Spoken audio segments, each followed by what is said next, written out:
Good morning, campers. I got a mouthful of Lucky Charms, and Andre can barely speak. And nobody else has shown up yet, but we're doing all right. How are you guys doing? Yeah, I believe this is what you call Wednesday. Hump day. Yeah, exactly. Exactly. So yeah, Tom, how are you? Doing okay. Hanging in there. As I said, I had a mouthful of Lucky Charms, so I guess things could be worse. Yeah. I got a slice of apple here. You got to try and be Perfect, healthy. perfect. Got to counterbalance the Lucky Charms. You know, Yeah. to Then I wash got down my the tea soda here. with. Try to counterbalance like that.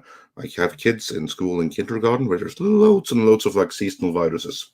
So you're yeah. drinking tea just to counteract the fact that I'm eating like a 10-year-old? Yeah, exactly. And that way Or a we 6-year-old, I should even say. out to middle age, I guess. So then we'll be fine. Lindsay says that's one of her favorite cereals. There you go. And Natasha says, hit that like button, reminding us all we have to hit the like button. Film Lars is here. We got David Finn. We got D-Bud Martin. Thank you for being here this morning. We got Mr. Ninja Bear. We have that 70s rock fan. Kenny Long's here. Rory Mitchell, good morning, everybody. Hopefully you're doing well. How are you doing, Andre, besides your voice being a little hoarse? Oh, apart from that, I'm good. Apart from that, all is well.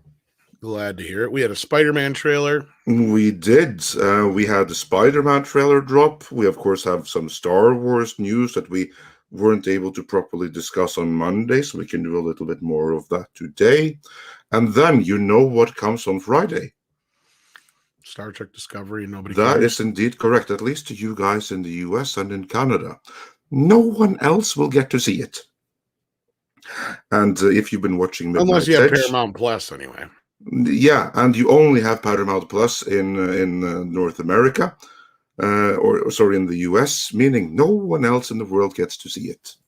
And it's kind of funny, like we've been saying for years now, haven't we, that Netflix wants to get out of that deal. Seems they got their way. Well, I thought they had Paramount Plus in a few more regions. Not that I'm aware. I don't think so.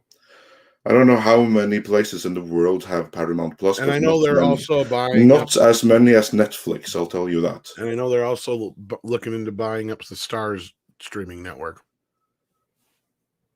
Well, that's not going to help the fans that were used to seeing Star Trek Discovery on Netflix and who were looking forward to season 4 this Friday. Can't imagine there are many of them, but that's not going to help them. There was one guy. Yeah, I heard in Nova Scotia. One guy, he's going to have to take to the high seas now. There was maybe a couple people in Germany, and that's about it. I don't think there's any more. I don't think there's too many people missing the series. No. But yeah, we have a super chat. The one you just brought up on screen was a comment on the Spider-Man trailer. I accidentally took it down. Yeah, we'll bring it back up again since I'm trying. I got to get back to it. Thankfully, they keep all the messages now, but it's you got to truck through them. Yeah. Night King 01 sends in a $4.99 super chat. It says, speaking of the Spider-Man, in the Brazilian trailer, you can see the lizard getting punched by nothing in the final shot. Confirmed Spider-Man. Yeah, I noticed that last night. Yeah, Andre actually brought this up on, what was it, Monday? No, it was on Culture's channel yesterday. Yes, it was. That's true. It was. That was the two of you. Then I wasn't there. Oh, well, then why was it? Was it Monday? Where was it that we were on Monday? What was that? Remember. Was it Culture? No, it wasn't Culture. I could have swore it wasn't in the morning show, but no, it wasn't. It was later. It was Espanol. It was Midnight Espanol. Yeah, that was what it was. See, I knew so much shit. We spoke about it there. But anyway, Tom, you were saying, and now when we have remembered where we spoke about it, what were we saying? There was two different trailers. Yes, we did. And you had heard they were going to drop the one without Toby and Tom, and or Toby and Andrew. Excuse me. And I had heard there was another one with them, but I wasn't really surprised when that was the one that they dropped, because that leaves them one more trailer. Plus, it doesn't steal all the thunder from Ghostbusters. And I feel like, that there must have been some kind of push and pull with Disney and Sony on this whole thing. Because they even got the poster out early when it was supposed to not come out till Monday last week. And I think it was just to kind of distract from Eternal's bad box office. Probably. I mean, Marvel would be desperate to try to get attention away from that.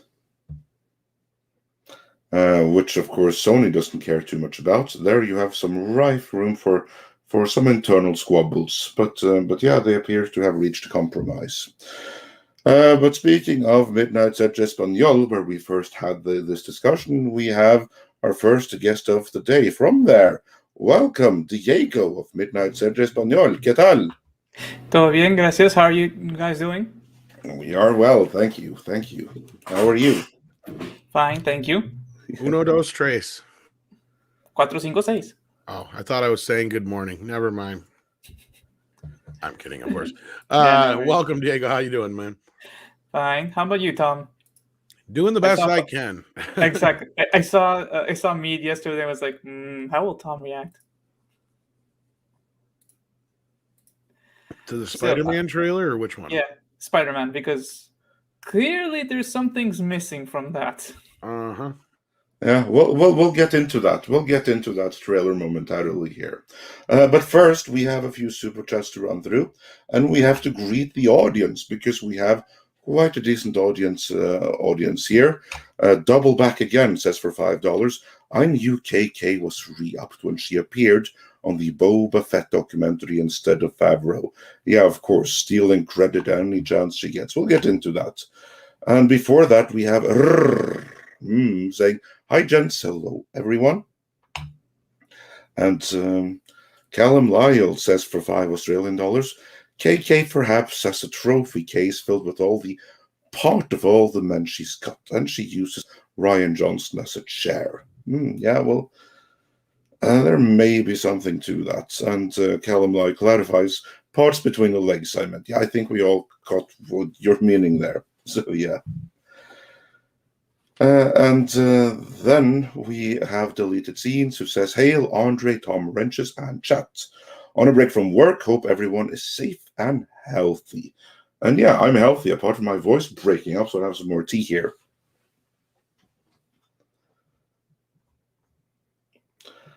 But before then, we also have Darius Münchhausen, who sent us a super sticker, so thanks so much for that. And are we just about caught up then, so we can start talking about the Spider-Man trailer? I think we are caught up. Unless there's any more from earlier portions. Looks like we're good. Okay. All right. Diego, why don't you start us off then? What did you feel about the Spider-Man No Way Home trailer? At the beginning, I was a bit in the hype, right? Because I say, okay, we might see the other two Spider-Men, especially Toby. But the moment I only see Tom Holland and clearly they took out things, I was like, I feel completely unsatisfied with this conclusion. That's my feeling at the end of it. I was like, why? Where is it? I'm biting at the charm. I want to see something. And it's like, you're seriously annoying me now. That's pretty much my feelings right now with the trailer. Yeah, that was a nice summary. How about you, Tom? I pretty much got most of what I expected. I'm not surprised they kind of highlighted the villains more this time around. I like that we got a little bit more into the story. I kind of like the whole catch of it all being villains that were killed by Spider-Man in an alternate universe, so they can do something with that. I can see where it's going to be a lot darker, like we had been talking about, Andre. I didn't hate the trailer, but I'm still I'm curious on how I'm going to feel about the movie, because I wasn't a huge fan of the last film. I didn't hate it, but I didn't like it as much as Homecoming. So hopefully this one's better. And, just lately with the whole thing with Marvel is just, kind of a half ready to walk out the door as it is. So like, this is the only thing that's really kind of keeping me interested. Yeah, and for me, it's like it's Spider-Man, it's Doctor Strange, it's Guardians of the Galaxy, and that's it. And after the Doctor Strange reshoots and what we've been hearing about this movie, it's Guardians of the Galaxy I'm looking forward to at this point. I got to be honest. When I heard how incredibly dark and oppressive and learned some story spoilers of No Way Home, my excitement just sank into the rock bottom abyss possible, like in the Mariana Trench. And this trailer, it only confirmed to me that everything that I have heard about the movie is probably accurate. Mm-hmm. Which is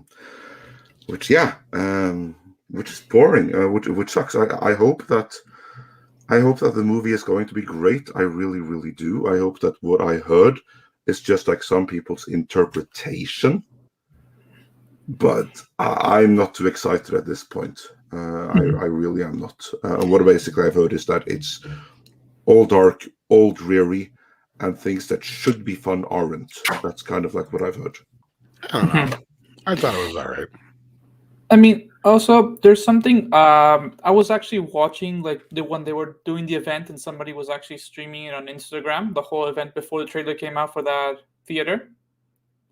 And what was interesting is how Tom Holland said this is the culmination of his Spider-Man. Usually when you say that, that means that from there, really he's more, it's like this is the end of the story arc, basically. And it lets a little bit more of what this could mean for Spider-Man in the MCU. Well, I'm going to try and tread lightly. Let's just say there will be some big changes after this movie. And I've been hinting at that for a while, just simply because of the New Deal. But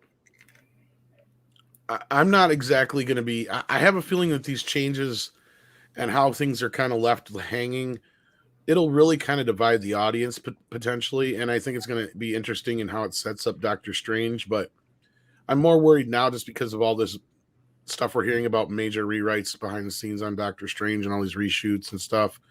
So, I mean, I'm kind of just like, okay, is that good news or bad news? Because it could be one of two things. It could just be it just wasn't working and they had to fix some things.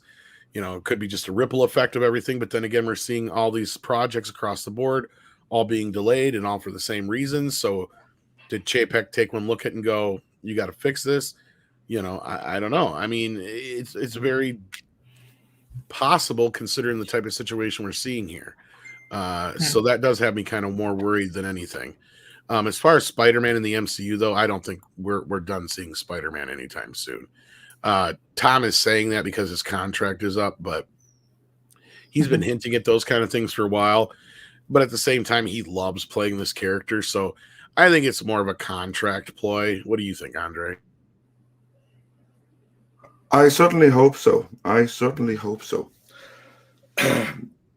Because it really would suck if they had decided that we're going to bring in another more diverse and more with the time Spider-Man from the multiverse. I wouldn't put it past them to do that. But I do feel that Tom Holland, he's the best Peter Parker we've had to date almost. He hasn't been in the best Spider-Man movies, but he's the best Peter Parker, and I would love to see him hang in there for the long, long run. Pun intended. Yeah, exactly. And that, I think, was the intention at some point. So I hope that haven't changed. I mean, if that has changed, then I just throw my hands up in the air in despair, even more than I already have. Yeah, I mean, we've heard a lot of similar things. So just so people know, as far as how Andre's reacting to some of this stuff, I think it's more of a personal thing. Because me, to be sure. I'm not saying that I've heard that the stuff is bad, stuff like that. It's just that what I have heard is things that I personally don't like. It's what me individually don't want to see in a Spider-Man movie. Because I've heard a lot can be the best movie ever, and I do hope that I will come out of the theater saying, "Whoa, were all my fears unfounded?" There hasn't been any test screenings or something where we heard like, "Whoa, this is a dumpster fire." No, far from it. This is just No, we've but heard of some things that are going to be in it, and and things are it matching could up be with the the trailers. execution is amazing, but just based on how those things were presented, I didn't like them being there. Well, let me preface this by saying, like, basically, we had heard similar things before the trailers dropped, and things in the trailers are being confirmed, or the things that we had heard are kind of being confirmed by things we're seeing in the trailer, at least appear to be that way. So we're going off of, again, speculatory things, but let's just say, for the sake of argument, we may know people in the know who know stuff about the movie. Reactionary to the things that we've heard, I got more excited about the film. Andre went the opposite direction. Exactly. So you see, that's a completely an individual take, because there we are reacting to the same information that makes you more excited, and it makes me less excited. Case in point, like for instance, when the director of Planet of the Apes, movies that you really like, was announced for Batman, Matt Reeves, you were excited. I was like, oh, fuck, not that guy. Now it's almost reversed, because like I'm not looking forward to the movie at the very, very least at all. And you're kind of like, eh. But no, like, and that's why I think the movie's going to be a little bit more divisive. I think in the end, because of how it's going to probably end up and lead into things going forward. And I think now it's safe to say, from what we saw in that trailer last night, that yes, kids, they're setting up like a Sinister Six thing, probably. That's been one of the rumors again. They're really trying to dust off that Sinister Six project. I don't know why they're so desperate for Sinister Six. I mean, who the hell has told them that the fans are desperate for Sinister Six? I don't know. Have you told them that? I don't know. That was one of the things how did I get that? Like, this is like the same thing with like the producers making a Punisher movie and the Punisher series on Netflix. I think they have it in their mind that people want Jigsaw so badly. The hell is wrong with them? Yeah, fine. You have like 10 people who wants that, but the other 100,000 fans, they don't. You know, though, Andre, it makes more sense now than it did whatever it was 5 years ago when they first tried to do it, because at least now, like I said the other day, now you have it set up to where you set up the Sinister Six. You can actually have a buddy team up movie now between Venom and Spider-Man that you can kind of get things worked together now. And this is true. This is true. You now have like more material to make it something more worthwhile. But they were so desperate for it. And I blame Alex Kurtzman because he was one of those that was like in charge of setting up their Amazing Spider-Man cinematic universe. The one that was kickstarted with the Amazing Spider-Man 2. You also how well that went. That whole movie was all about setting up the Sinister Six. And thank God we never got that, because that would have been freaking awful. I was going to say, what if they want to do the whole Sinister Six, not only to give that kind of material, but because maybe they assume they're going to have to negotiate Tom Holland's contract, right? And so they already have a project on the works in the Spider-Man universe while they're negotiating with Tom Holland. It could also be that the contract already has been finished, negotiated, but they know that it's public knowledge that his contract expires. I mean, that's like a great opportunity to play like some like games with the fans, like, oh, will we renew? Won't we? Is this the last time we'll see him? Is it? For all we know, that contract could have been renewed months ago. We just haven't heard. You could be right, Andre, but at the same time, I'm thinking that they're not even going to mess with his contract until after Doctor Strange is complete. And with all the things getting delayed and everything happening the way it is, I think it's kind of just something that's more on the back burner at the moment. I could be totally wrong. You could be totally right, because I feel like this whole thing of, oh, Tom Holland's leaking things again, ha ha ha, snicker snicker.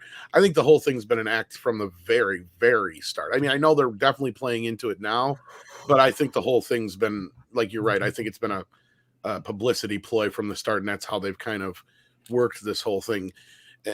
And it works for the campaign, but like, as far as like the whole thing goes, as far as what actors are going to be sticking around, he's like the only one that I think is safe. Like, after the things we've heard and with the new deal and everything, and considering how they're probably going to try and get rid of a lot of other people who cost a lot more money, hint, hint. Let's just say that after this movie's said and done, I was warning people, don't get attached to too many people. And at the same time, I think some people are going to be happy who don't like a lot of these versions of these characters, but it's going to leave a lot of people confused, because I'm still confused as to where they're going with this, especially after WandaVision, because that whole like fucking bait and switch bullshit on WandaVision really has me leery now.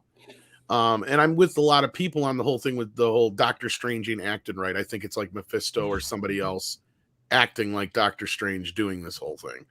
But I could be fucking wrong there too. Like, I like that I'm not 100% sure where this is all going, even though you and I probably know a lot more leaks than some people do. But like, again, I'm at the point where I'm not 100% sure where they're going with this. And now that they're rewriting a bunch of shit, anything that we've heard in the last few months is probably null and void now. So who knows? That's exactly the thing. That's a part of the reason why we haven't like run with anything, because we know it's all subject to change. Very fluid, and yes. not all that reliable. Mm-hmm. Well, and we're in uncharted territory, because a lot of where we're at now is the ripple effect of things from 2-3 years ago, right? Like, we're in a completely different domain than what they had originally planned on being in with the Marvel Universe. Mm-hmm. So it's going to be interesting to see how they play this out. Rod Thunderheart sends us in a super sticker. Let me see if I can see what it is here. I think it was a fist bump, but I can't bring it up here now. On the other end. No, that one was PJ's coming up. I can't see what you sent me, Rod Thunderheart, but thank you so much for the $3 super sticker. I'm sure it was fun. That's one thing StreamYards really needs to fix. Then we got ironic. All of you can see it, but we can't. Yeah, Archangel says, as long as Kathleen Kennedy remains with Lucasfilm and Disney, I'll continue to deny them money, even on titles I actually want to see. That's a fair way to look at things, Archangel. I'm kind of in the same boat at this point. In the last few months, the more and more it sounded like Kennedy wasn't going anywhere, the less enthused I've gotten, if you guys haven't noticed, about Star Wars going forward. And as you noticed 2 months ago, we were the ones who broke Mikey Sutton's scoop that she was going to get renewed. So it's actually close to 3 months ago. Yeah. August 21st. Yeah. So there you go on that one. Then we got Jim Watari, who says Andre needs to say my name as Vatari. Oh, go ahead. Vatari. Jim Vatari. Is that right? I hope so. Yeah, so it is like a V sound. Like I was wrong. Yeah. Dash Attack says, is it possible Tom Hardy Venom is the 6th villain? Absolutely. It is very, very the realm possible. Of possibility. Yeah. I mean, from what we have heard, this movie may even set something akin to that up. Well, here's my other thing I'm going to tell you. One of these villains is probably not going to make it out of this. I don't know for sure which one. I have no insight on that whatsoever. I'm going to take a wild guess, though, and say it's Alfred Molina. I have a feeling that they're going to have another completely different villain we don't know about yet. And no, I don't think Venom is going to be the 6th villain. I think he's going to end up teaming up with Spider-Man. I could be completely fucking wrong, though, because things are so goddamn fluid at this moment that I have no idea what's going on. I knew a few things before, but now I'm just like, fuck all that noise, and chucked it out the window. Also, Venom, they could use him as one of the original Sinister Six. Just bring him like that, just so they introduce him to the world, right? To the MCU. And then have him switch sides eventually. Exactly. Like Venom did in the comics, where he was basically, after he became Venom, he started hunting down Spider-Man because he wanted to get him, and then sort of this weird relationship starts building in the comics where they're sort of become frenemies, you know? And I think maybe they're going to use this as a starting point. But I also agree that Alfred Molina is the only one I feel that would be, if you're going to kill somebody, you're going to kill him, because Doc Ock is the only one that shows actually have some kind of compassion. Morality. Morality. So he at one point could be like, saying maybe die, I don't know, saving Tom Holland. Yeah, that's what I'm thinking. I think you're on the money there, and the same thing with the whole Venom thing. That's what I was thinking. Like, what you just said is exactly kind of what I've been thinking this whole time. And again, Dash Attack, we're just speculating here. We have very little to go off of. I don't want to spoil anything else that I know of any other heroes or villains that might pop in, because there is a lot of noise going on right now, and Lord knows that certain other YouTubers like John Campia have not been doing a very good job at not spoiling this movie at all. Regardless of how much Andre and I have known about this movie, we have at least tried not to to spoil it for anybody, but some people have just gone out of their way for some dumb fucking reason and done that. And I'm not so sure it was pressure at all, because I think he's going to get in trouble from what I've been hearing, but I don't know for sure. We'll see on that. And then we also had a super sticker from PJ, as I pointed out before, with the fist bump. Thank you so much for that, PJ. Hope you're doing well, my friend. Then we had another one from Rod Thunderhard, who says, "Hail Andre, hail Tom.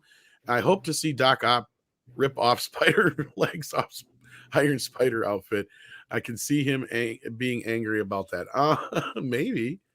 I doubt it, though. How did everybody feel about the new suit?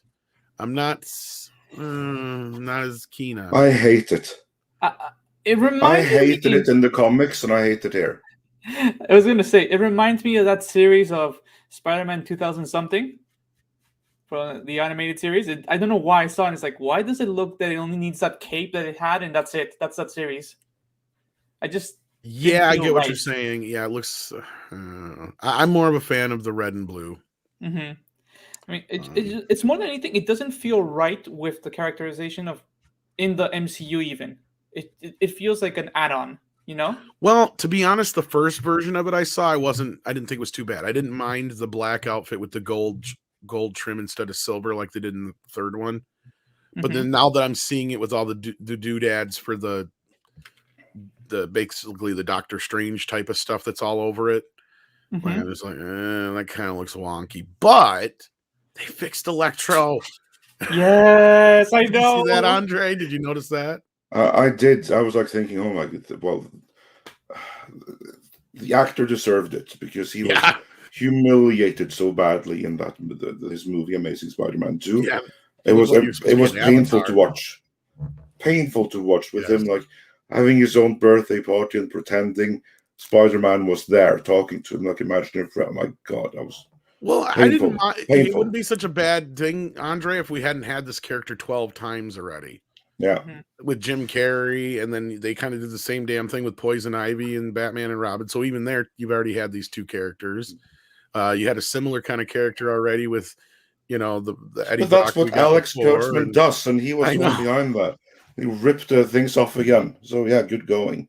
So thank God an opportunity to correct. And also, before my voice breaks up completely, just have to pay tribute to Mark Lines, who says he finally caught Midnight's Edge in the Morning live. Well, glad to hear Thank you all for the great content, and hopefully they'll open up super chats and super stickers from Thailand soon. Oh, well, Thailand, that's awesome. Well, we actually have somebody listening from Thailand. That's amazing. Carlos Batista says, "I just don't want Toby to die." Don't get attached to anybody. I don't know if he'll continue on or not. I want to believe that they didn't bring all these people back to not let Sam Raimi and Tobey Maguire work together again. Because I said that right away, Andre. Yeah, you did. Like, let's hope that was like a prophetic moment, because it would be pretty sweet to have. Because you all know Sam Raimi is the one directing Doctor Strange in the Multiverse of Madness. And we it would be brilliant to have him. Bring Tobey Maguire back for that. So fingers crossed. I don't want Tobey to die either. And I mean, it could be that they're really holding back on a lot of the fact that they're in this movie, because maybe they're not in the movie all that much. Maybe they don't show up till the end, and that's going to lead into Doctor Strange. Because I mean, we all know this leads directly into Doctor Strange. I don't know that. I'm saying that this is complete speculatory. And again, this is more going off of the trailer I saw last night than anything. Because we did bring it up, but like there's that big shot, that big epic shot where it's just Tom Holland going up against all those villains, but then all of a sudden out of nowhere, Lizard gets punched by air. like, come on, this is not the first time they've done this to us. You know what that's all about? You know what I think? I think that was either Tobey Maguire Spider-Man or Andrew Garfield Spider-Man, and they just removed that layer from the trailer and hoped that no one would notice, when really they shouldn't have brought in that shot at all. Well, I have to watch them back to back. I think because Gary was the one I saw from Nerdrotic that pointed it out first, even though some people were talking about he actually posted the video. I think the US one cuts just before that punch. Yes, the Brazil one is the one, and the Sony Brazil one is the one that people use, because that one you see the full shot and you see the moment where Lizard, his head is going forward, and then out of nowhere it's going to the left. Yeah, he just goes kablunk. And here's the thing is, like, because people were posting the picture from the US one and saying he's looking at something that's not there. And then it was Gary who I saw actually posted the Brazilian trailer clip where you actually see Lizard get whomped by air. Like he's just out of nowhere. And also some people have been talking, for example, there's a scene where Tom Holland Spider-Man is going to go and save Zendaya from falling, right? But if you see the scene, the moment their hands, he's clearly not going to reach her before the key moment where he has to stop. So some people are saying that's where Andrew Garfield's Spider-Man is going to come in, sort of as a callback to the fact how he failed to save Gwen Stacy. Maybe. Then again, she's expensive. Yes, she is, especially after Dune. Monkey Not Trunk says, I gave up on the MCU after Civil War. Oh, wow, you gave up a way back. But I am tempted to see No Way Home for nostalgia. I'm just worried it'll collapse under its own weight. The only problem, a plausible concern, Monkey, is you have to at least see a couple of the Spider-Man. You have to see the other Spider-Man movie and a couple of. I'm sure he's seen those. I mean, those are like older movies now. Well, he said Civil War is where he checked out. So if he hasn't seen like Infinity War and stuff like that, there's a lot of stuff you got to kind of see that sets up, you know, a lot of the Spider-Man stuff. I loved Homecoming. I didn't dislike it at all. And in fact, I don't think a lot of people's gripes are warranted. Now, the second film I understand. Not to get into too much since you haven't seen them, but a lot of people's gripes I feel with the second film. The first film I don't get because it's like he kind of goes against a lot of people's arguments, so it doesn't really work that way. And Michael Keaton just fucking kills that character.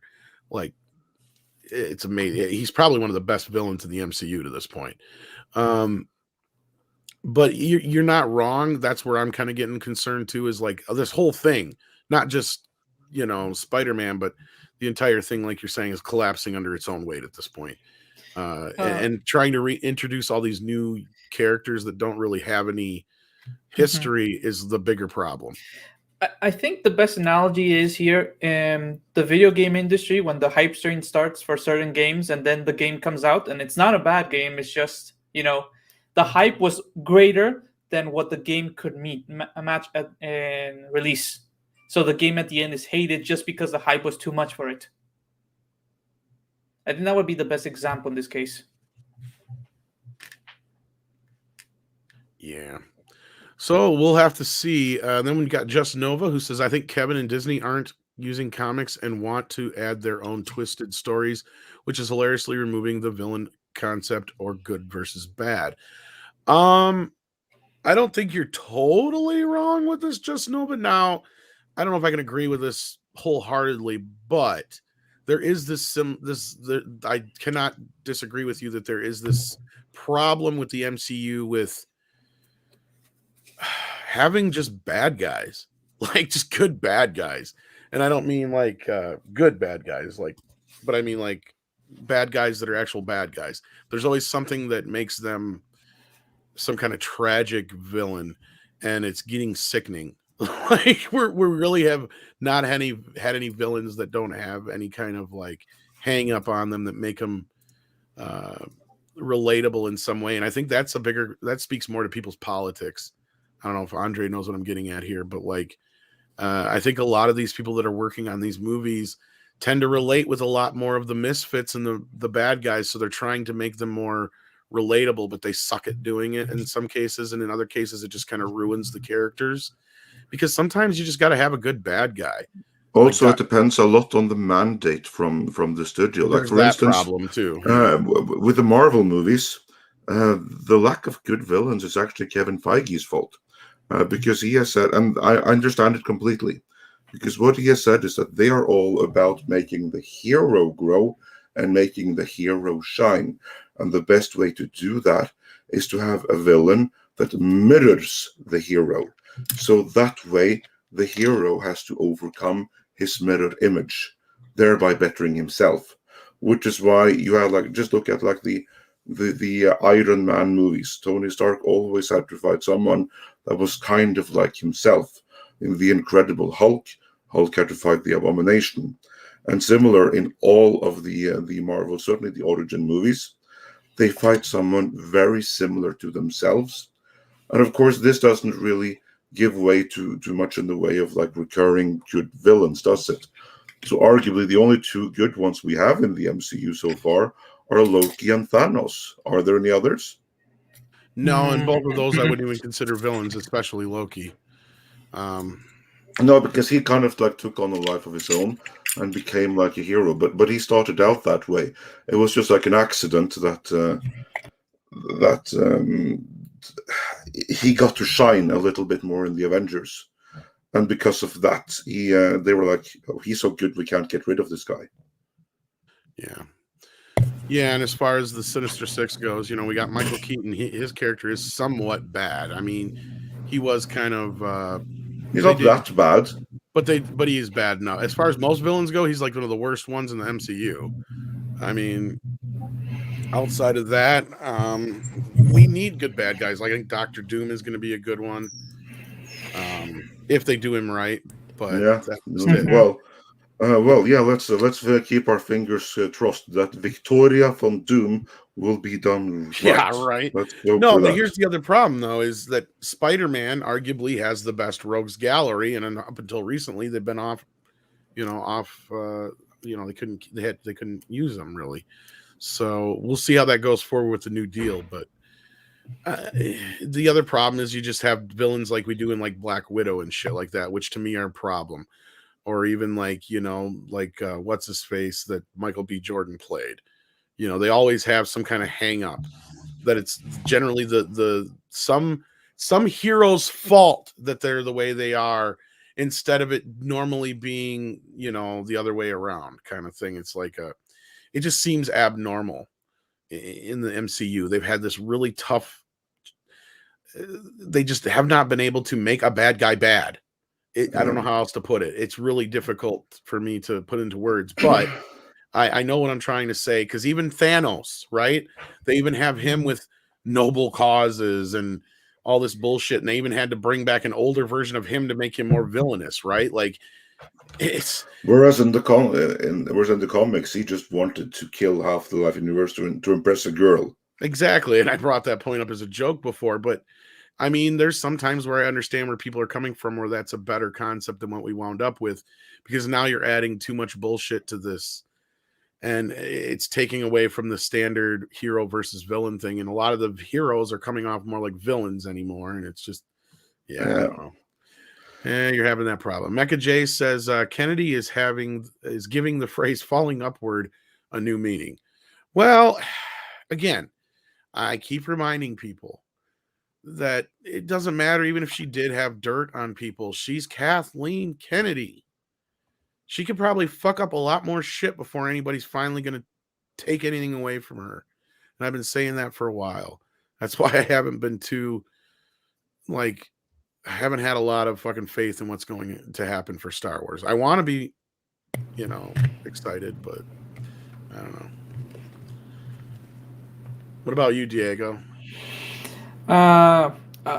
Being completely honest, after seeing, for example, the Boba Fett trailer, which was the only thing I was excited for, it really just dampened me completely out of Star Wars. I'm like, I'm gonna wait till the series drops and like in full and see what comes out, since Rogue Squadron is no longer up. Obi-Wan, I don't know, maybe, but still, it's like I will wait till the series is out, like completely, and then watch it, not before. Like I'm not gonna be watching it every week. I'm like not pooped out, but at the same time, I'm not invested in Star Wars. If I can express myself correctly, there, it's like simply that. Yeah, that makes sense. Well, and it's just it's Hollywood. These people don't see these individuals the same way we do. I keep reminding everybody that. Carl Bruce sends in €5 and says, I'm still hoping for a Punisher movie. Please make it rated R, which they won't. Maybe Savage Avengers and or Marvel Conan. All the best to you guys. Well, let's break this down here. Yeah. Well, as for the Punisher, good news. This has not yet been officially announced, but you can take it from me. This is happening. Jon Bernthal is back as the Punisher. It's going to happen. He will be back. The only question is in exactly what capacity. It's going to be an MCU Punisher series. The intention is for it to be rated hard R. Personally, I do not believe that until I see it, or TVMA, as it were, which is the same thing. But I personally don't believe that until I see it. But talks have been happening. Talks may, for all we know, already have been closed. So Jon Bernthal will reprise his role as the Punisher in some capacity. Exactly which capacity, don't know. Savage Avengers, who knows what the future might hold. But Conan won't be in it, because Marvel don't own Conan. They never did. They only licensed him. They licensed him from the 70s till the 90s, and now they have the comic book license again, but only the comic book license. The live action rights are right now with Netflix. So if there's a Savage Avengers, it's not going to have Conan. There you go. It's not going to have Kulan Goth either. And as far as the rated R business, but just to finish that though, if you've been reading Savage Avengers, Kulan Goth apparently will be the villain of the upcoming Red Sonja movie, to be played by Sacha Baron Cohen. It's the latest rumor we've heard. Also not official, but if that pans out, you heard it here first. Mm-hmm. Wait, just a question here. Since we already saw that Charlie Cox most likely, because of the leaks, will be returning as Daredevil and Jon Bernthal will be, does that mean also if they ever decide to bring Luke Cage and Jessica Jones back, we'll see the same actors? Kristen Ritter will also be back. I'm not sure about Power Man. That I cannot say. I think there have been talks. I don't know if they panned out. The ones I know for sure are Charlie Cox, Kristen Ritter, and Jon Bernthal. Those three are a lock. The one that's definitely not coming back is Finn as Iron Fist. Like that, screw that guy. That's over with. Will never be seen again. And Luke Cage, the only time will tell. We gotta wait. There you go. And as far as the R-rated business, don't get your hopes up right now with anything R-rated when it comes to Marvel. Outside of Daredevil, I don't really see them going that far. But just remember, they can get away with a hell of a lot. Basically, the only thing that makes things R-rated is close-up, blood, murder kind of stuff, and F-word and nudity. So if you take those things out of the equation, you can usually get away with quite a bit. Because like that's what I kept hearing about Blade, is that they're going to go as hardcore as they can with PG-13. And really, I mean, I watched the first Blade movie not too long ago, and it's like watching it, it's like, really, if they take out the F words and the nudity, you can get away with just about everything else. Because, I mean, it's vampires getting killed most of the time, and a lot of times that's the way they look at it. As long as it's not people getting killed, they don't care. So yeah, look forward to the Punisher Vampire Hunter, just like in Spider-Man the Animated Series. I'm only halfway joking. Oh, God. You know? And, yeah, so we'll have to see here. I'm not... When it comes to this stuff, that's why I've kind of been so cynical or whatever, about a lot of it, is just because I just kind of know where no matter how much we gripe and piss and moan, I'm not so sure they're going to change anything because they want to piss us off at this point. Spider Unlimited says, let's all wish a very happy birthday to the master, Martin Scorsese. Well, happy birthday, Martin Scorsese. Indeed, happy birthday. I'm sure he would be like, why are you guys talking about all this stupid comic book shit? Like, that's what he would probably say. But yeah. Trot says, trailer was the kitchen sink thrown at the screen. Well, certainly in Brazil, where they couldn't even take out shots where they had removed the Spider-Man. Could very well be. Uncle Remus seems to think the invisible punch is Miles Morales. Well, they sure are shoving Miles Morales into all kinds of places. Did you see this, Andre? He's like the new Captain America now. Oh, are you serious? Well, I don't know the whole story, considering, okay, you have radicals and commies as Captain America, so why not? But I'm talking about the comics here now.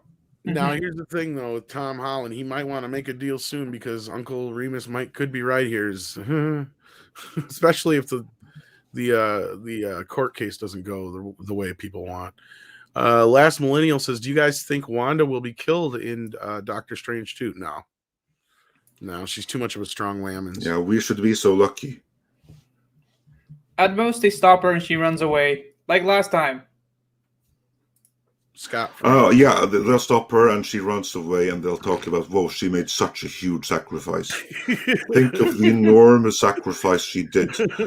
Freeing all those people she held slaves by giving up the figments of her imagination. Yeah, tough sacrifice. Well, it looks like we have the Kathleen Kennedy in the chat and she's trying to give away some spoilers here. Oh, are you that desperate, Kathy? Paulus Plain says Starlink has in its contract Starlink will be available for Mars in the future. SpaceX has contracts with NASA and others. SpaceX owes its existence to NASA, Andre. Please don't be so angry with NASA. Like, I've been getting so much of this crap the last couple of days because of you. Even a broken clock can be right twice a day, and that was when NASA supported SpaceX. And you know why they had to do that? Because they had botched it so badly on their own. I don't know how much money they burned. You'd have thought you just called everybody's fucking grandma a bitch or something the last couple of days. The way why for insulting NASA? They have it coming. They have botched it. They slept on the job. They haven't done good enough. I'll say it again. Fire them all. It's like the meme of you had one job and you can't do it. Well, they were rocket scientists. Yeah, exactly. They were. And now they're like, they've spent like 15 years trying to reconstruct the Saturn V that they already had. Yeah. Oh, Lord. I get you. I think it's funny because I've gotten so much shit over the last few days just because of that business. It's like, of all the shit Andre says, like, why is it this that's getting all the attention all of a sudden? Just because he that only goes to show that I'm based in the right kind of way. HV. And see, I'm getting loads of support in the chat right here. Well, I don't know with you, but I just thought it's just funny because like the last few days, says Andre is right. F NASA. And again, I've gotten like 2 or 3 fucking super chats about it. I've had at least a couple people ask me about it. It's like, yeah, Andre's really kind of hung up on the idea. I get it. I don't disagree with him, but like, why the fuck are people all upset about this? It's because I love the idea of NASA. I love what NASA used to be. They did amazing.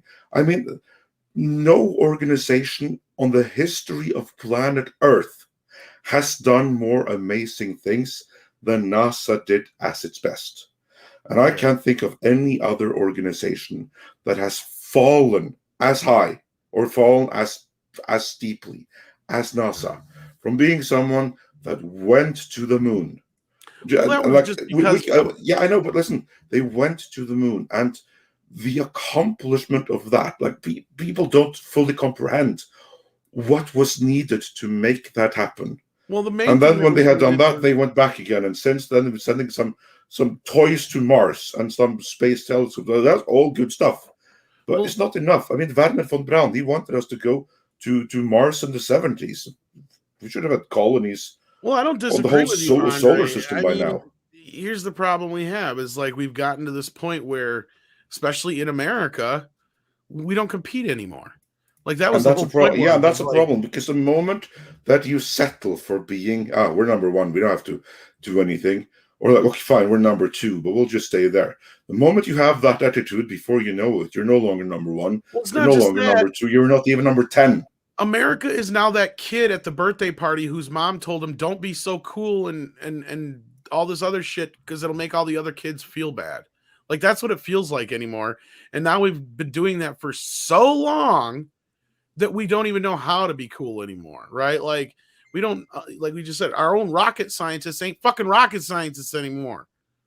Like a chimpanzee could probably put it together quicker. It seems like that's where That's actually kind of like the issue, because like they already had perfected this in the Saturn V. It But the perfected problem is, everything. yeah. And they've been spending the past 15, 20 years trying to build like the SLS or whatever it's called, which is basically the Saturn V with modern day technology. You Yeah. know why? Because it has the exact same lift capacity. You'd think it would be a huge upgrade. No, it's the exact same thing. It's the exact same thing run on different technology. And they've been spending 15 years trying to put that thing together.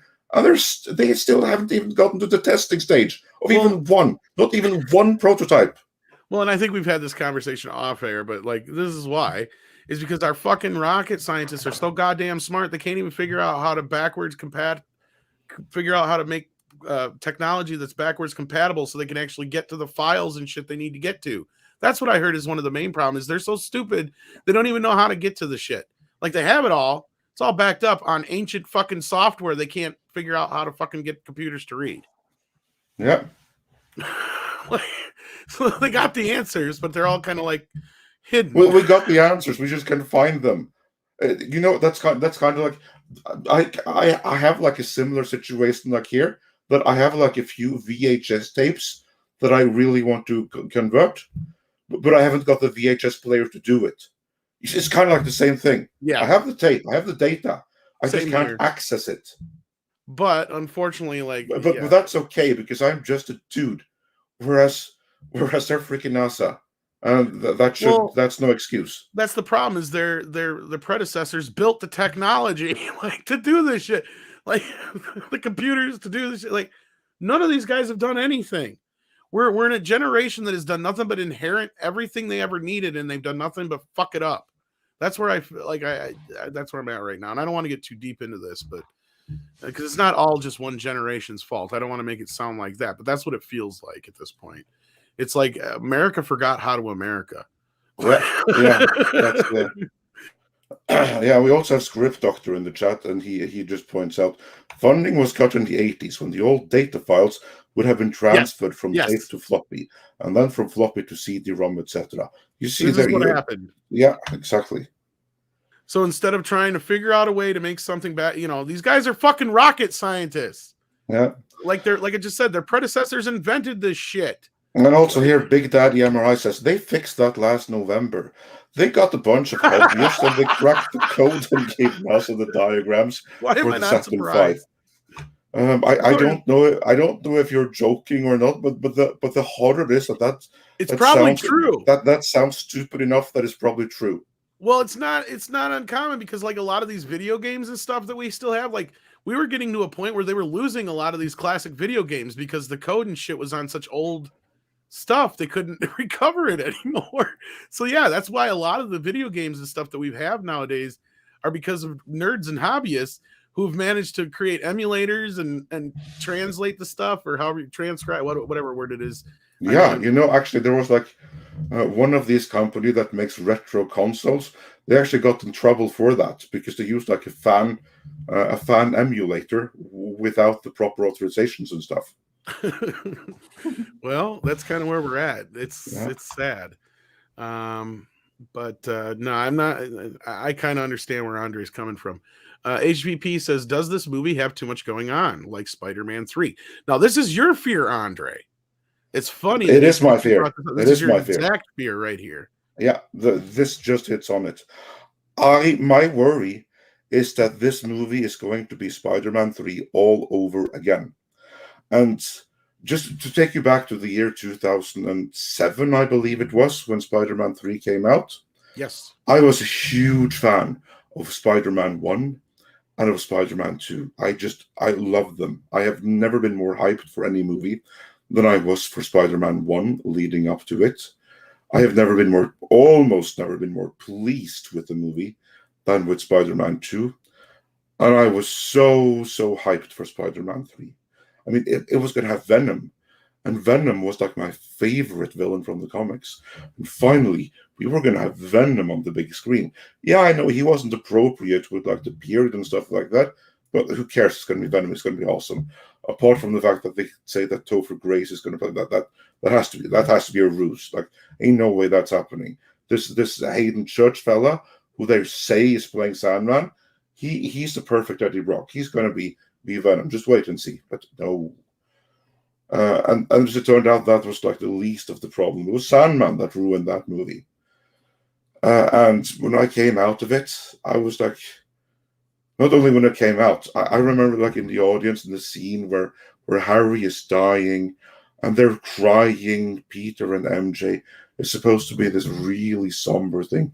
I heard the audience were laughing. I was looking at my watch.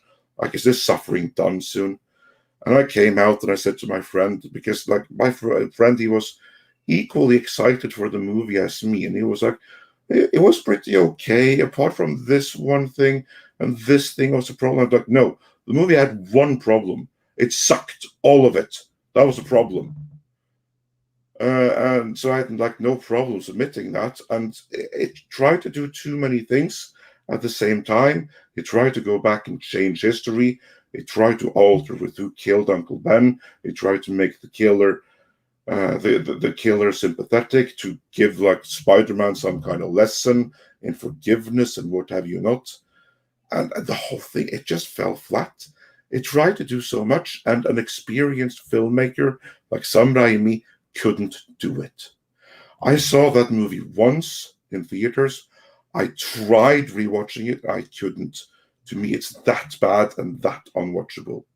And my worry is that this is going to be the same bloated mess, because I know that what they're trying to do, and they're trying to do more things than Spider-Man 3 tried to do. Maybe they can balance it. Maybe it'll be a great movie. I don't know. But my issue with it is just knowing what they're trying to do, and I disagree with the things that they're trying to do, and I think it's too much of it. Hence my trepidation for that movie. There you go. Then we also have a special guest joining us this morning. I'm kind of surprised because I wasn't expecting him, but he is the man I want to be like when I grow up, Mr. Chris Gore. Hi. Hey, Chris. Hey, Tom. Hey, Andre. What's happening? What's going on? We also have Diego here. Diego, meet Chris. Chris Diego. Diego works on our Midnight's Edge Espanol channel. Hey, Diego. Hello. What's up? Fine, thank you. How about you? Great. Yeah, and I was just sharing my feelings on why I'm anxious about Spider-Man No Way Home after having ranted about NASA. Well, I saw the trailer like everybody else, so I'm sure you've discussed it already. I have your thoughts on it. I have my thoughts. I think that this is going to be the last Spider-Man movie where they lean into nostalgia, because it's the only one they can do it. Is there going to be any nostalgia for the Tom Holland era? In 10 years, are we going to see a Miles Morales Spider-Man movie and Tom Holland comes back? I mean, I think we all know what's going to happen in this. Tobey and Andrew Garfield are coming back. I mean, I think it was proven I was watching Ryan Cannell had a video this morning where he went over, I'm sure you've discussed it, where we broke it 2 years ago. Oh, really? Okay. Yeah. There's proof. There's a shot in the trailer where there's clearly blank spaces where people should be. Yeah, we talked about that. Yep. And how the lizard is punched seemingly by empty air in the Brazilian trailer, which can only be from, someone removed that layer of CGI. Yeah, I'm surprised that made it in, but I'm surprised it didn't in the US trailer. It's just a Brazilian trailer, so I guess it snuck by, but yeah, I'm watching it and going like, why don't I feel more about this? There's something about it that it's just not connecting with me. I still think it's going to be huge, just because this last wave of Marvel movies has been so weak. And Eternals, like that drop last weekend, I mean, that tells you. And look, I was with a nerdy group of friends this weekend at Designer Con in Anaheim, and I'm talking about like 8 of us that all went, and I was the only person who had seen the Eternals. This is a group of friends that like rush out to see every Marvel movie, and they're like, it doesn't look that good. Nothing attracted me to it. So that drop doesn't surprise me. But I think Spider-Man is going to be the standout, right? It's going to be, it's going to be the best superhero of this movie. Probably not for Ridley Scott, but I mean, I think you saw his comment. He's kind of I saw echoing, yeah. he's echoing a lot of what Scorsese's said, and neither of them are wrong. You know, I mean, there's a reason the original Superman movie from 1978 holds up, right? That movie holds up to today, even though the special effects are, you know, lacking in certain areas. That film holds up there, and there's a reason that these classic films hold up, and these other ones are just sort of, you know, when you're reaching back in nostalgia, you're really just sort of dangling keys in front of the audience and just saying, hey, look at this, look at this. So obviously, you know, Toby and Andrew are coming back in the end, right? It'll be like Endgame, right? With portals. Here they come to save the day. All the Spider-Men united, so to speak. In fact, Spider-Man United might be a good title for this film. But yeah, I'm not, something about it's not connecting. I don't know. I'm curious, you know, how you guys felt about it more than anything. I'm kind of mixed. We've all been kind of mixed. Andre's been a bit more negative. I don't know, Diego, how have you been kind of? Like I said at the beginning of the trailer, I was hyped, but at the moment, at the very end, when it finishes, I'm like unsatisfied with it. It just it sort of, it didn't kill the hype for me necessarily, but because I'm still gonna go and watch it because I want to. But it's more like there's something missing at the very end. Not just the fact that clearly there's not the other two Spider-Man, even though they're there. It's also the fact that there's some. It sort of ends on a flat note. It doesn't really end on a crescendo as it should, a trailer, because it's the whole point of the trailer is to hype you up. But it doesn't. It just ends on a flat note, and it just got me there. It's like, okay, I feel unsatisfied. Diego, I totally agree with you. It sort of ended flat. We've all been like, how much more can they tease us that Toby and Andrew are in this, right? Like, it's like, we know they're in it. Just show the three of them together, or you've got, you know, three webs going out where obviously three Spider-Men are swinging, or just something, you know? Yeah, so it kind of ended flat because they're not really showing it to us, which is fine. I mean, tonight I'm seeing Ghostbusters Afterlife, and I'm hearing very similar things about that, where, you know, I don't want to spoil anything, but a lot of what you think may happen more than likely will. Well, I've heard a lot of good things about Ghostbusters. Yeah, but here's a difference. I think that what many people think will happen, do happen, is not necessarily a bad thing in the case of Ghostbusters. I mean, I don't think that movie should try to subvert anyone's expectations. A little bit of predictability may be just what the doctor ordered in that particular case. Pretty much case. gives away the whole movie. If you go look at the soundtrack listing, it pretty much gives you every major beat of the movie. Yeah. Also, we have to consider the fact we humans are creatures of habit. When things don't go how we like them, we're not the most open-minded to that as a norm. So that's why I think Ghostbusters, when people are saying it happens exactly like what they expect, as Andre says, I think it's much better in this case, because also it's sort of trying to rebuild the brand after 2016, but at the same time is also something, you know, a bit of, this clearly is nostalgia in some senses of the word. Like the first trailer, they pointed out, when you see the Ecto 1 even, it's like, that clearly is nostalgia kicking in, sort of trying to connect you back to that whole saga, to those two great movies. But meanwhile, it's like, I think it's either that or what people are talking about is the fact that some people are expecting this to be related to the 2016, which is something I've remembered that Andre and Tom have talked about before, that sometimes people are actually thinking it's connected to that. I think they've done a pretty good job in the last weeks or so, especially with a lot of the TV trailers I've seen, and they've had, you know, the three guys out on the circuit quite heavily. So I think that's kind of gone away. I think they're doing a pretty good job now. And I think that's the whole thing with this trailer. And I don't know if you heard anything about this, Chris, but I heard there was actually a little bit of contention between Sony and Disney because they wanted this trailer for Ghostbusters this weekend, but Disney had like talked them into doing this special event to drop it. And the same thing with the poster last week. Like they pushed them to drop it a little early to take away the attention away from Eternals doing so bad. I don't know if you heard anything along those lines, but I heard Sony's not too happy that this Spider-Man is kind of taking away some of the thunder from Ghostbusters. Yeah, I mean, look, it doesn't surprise me that Disney and Sony are at odds. That's pretty, that's pretty on the regular. But I feel like Sony's position to have the better comic book universe, right? I mean, I really think that when you look at the directions that Marvel is going and how they've, Who would have thought that 3 years ago? yeah. And they're stuck with these decisions now. I mean, they'd have been better off just rebooting the Avengers with younger actors in the roles of Iron Man, Captain America, Hulk, all of that. I know that sounds weird, but I feel like people have an affection for those characters, and it's not as if we haven't seen a particular character, span through decades with different takes on that character.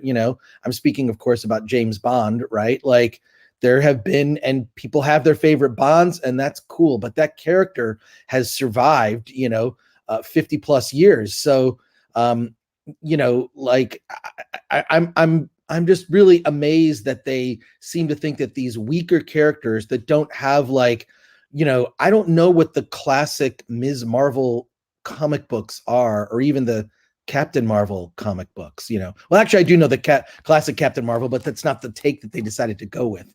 But what I'm saying is that I think that when you look at like a character like characters like Batman, Superman, Captain America, Iron Man, they have decades and generations, more than one generation of fans.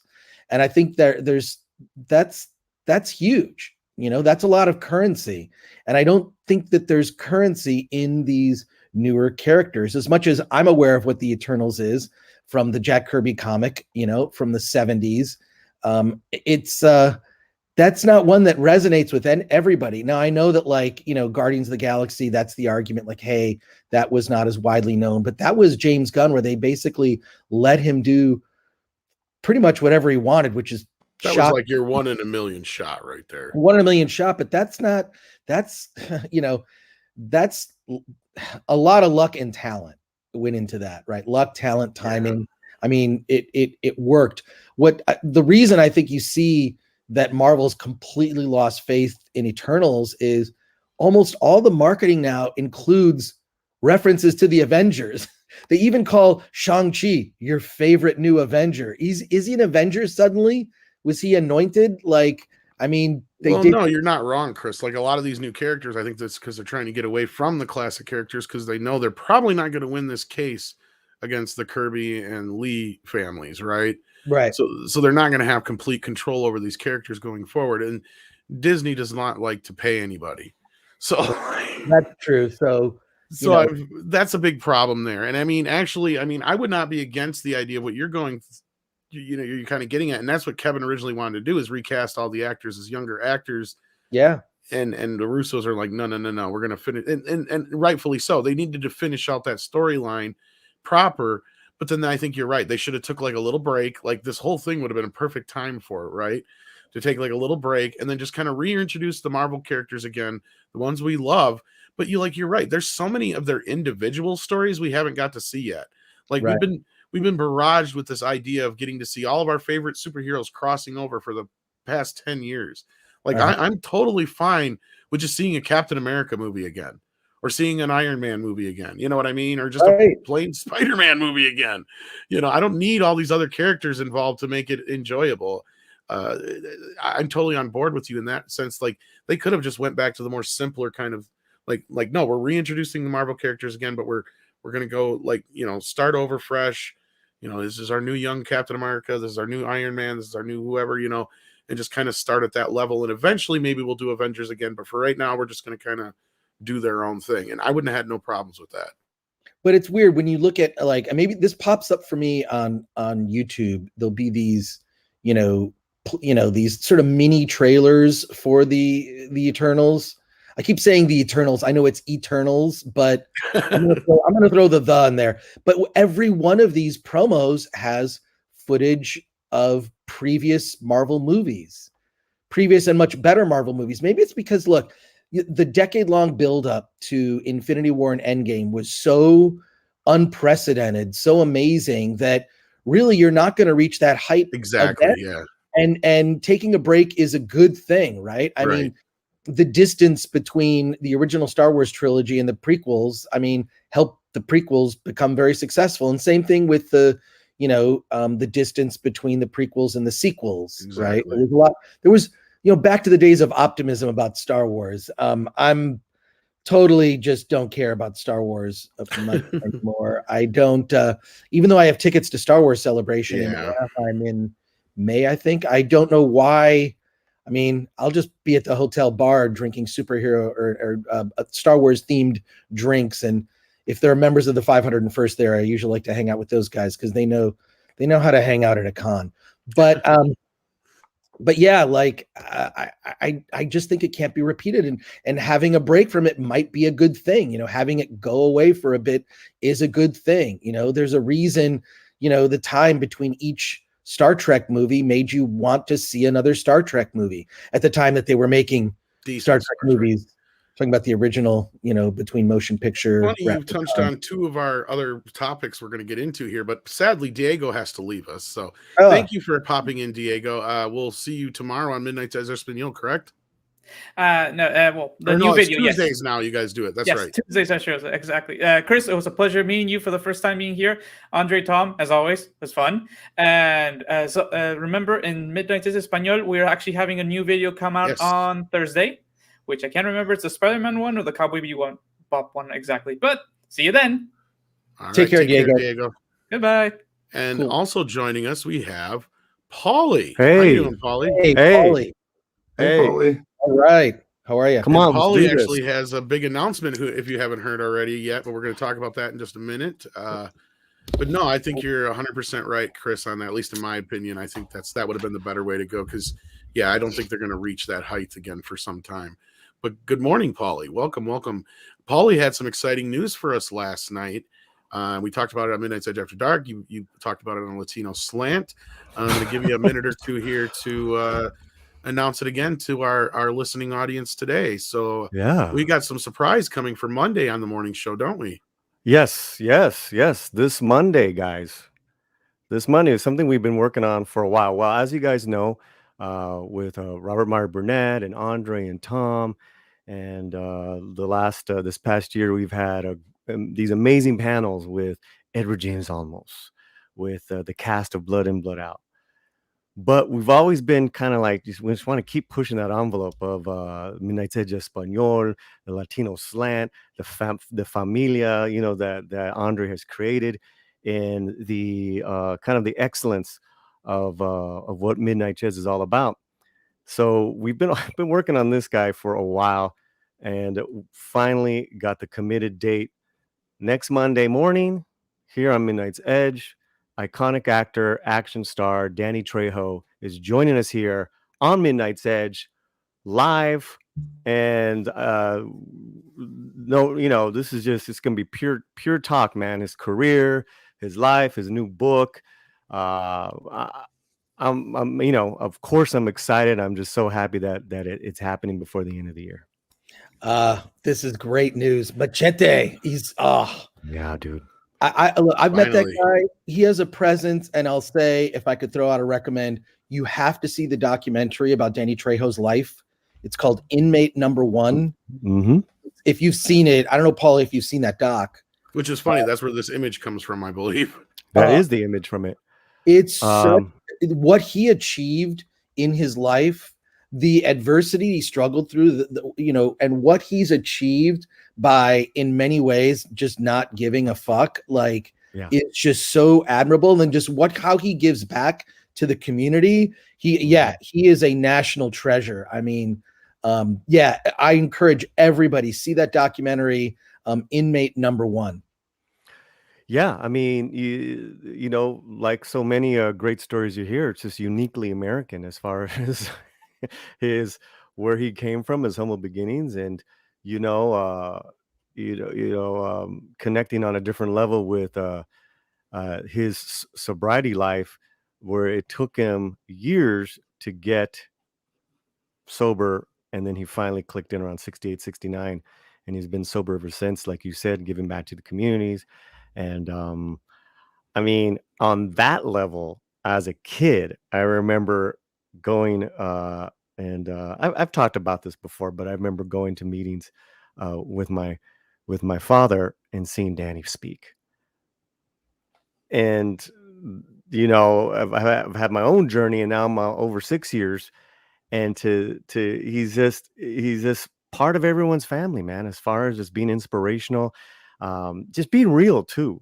They asked him, hey, in some interview last past year, you played stereotypes, and how do you feel about playing stereotypes in Hollywood?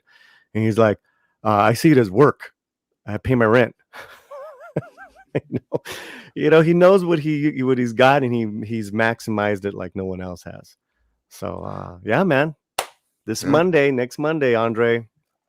That's so awesome. I'm so excited about it. I can't wait. I can't thank you enough, Paulie, for having been so vital in setting that up, and also the previous roundtables you mentioned for Blood In, Blood Out, others, and everything else we're going to do. It's so cool, so awesome. There's nowhere else we're going to get this kind of content. So yeah, can't wait Chris, for that. Be back on Monday. If Danny was here right now, what would you ask him, Chris Gore? Oh wow, man, that's tough. I mean, because it's one of those things where I don't get nervous too often, like talking to, I would ask him not to hit me. Yeah, yeah. But I don't know. Like wow, I don't know. I'd ask him about like some of his favorite and memorable roles. But he's a guy also that like, because I know some filmmakers that have worked with him, and they kind of bust his balls. Like sometimes he forgets like what movies he's been in. Yeah, it's been over 580. Yeah, he's done so many that it's like, oh yeah, I was in that. Like it's just like for him, like you said, it's work, right? Yeah. But I would ask him like about like his journey, in prison. He was a boxer. And I would ask about that, like how that was in a way that was kind of a form of therapy for him. And also like how he gives back to his community. This is a guy that he never forgot where he came from at all. And I think that's the thing, that's like how he's been able to remain so grounded by being as famous as he is. I mean, he can't go anywhere. He can't go anywhere without being recognized, right? Like, yeah. Did you see his anywhere in the world? I might add, not just in the US, because like he has such a striking look, so memorable that he can't go like if he steps onto the streets in Oslo, everyone is going like Machete. Really? Yeah. Oh yeah. That's Yeah. cool. Yeah. I mean, that dude, he has like he's iconic in a way that I would in many ways compare him with Mr. T. But he kind of like has that thing going for him.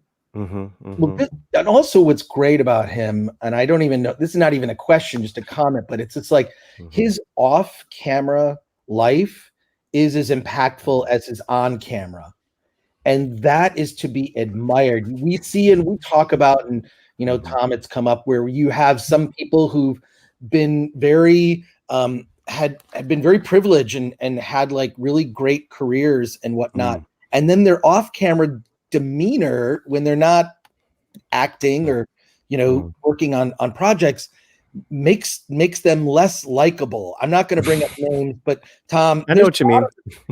And I feel like that's Danny. Like the lesson, is just to look at this man, not just for the career he built on camera, but also what he did behind the scenes. That's where that documentary really gets into. But like that is to be admired. Like he's just a class act all around. I mean, maybe some of that has to do with the fact that he lived some life before he became famous. So he learned a lot of lessons, but like this is the guy that like there's not anyone in the world that doesn't love this man.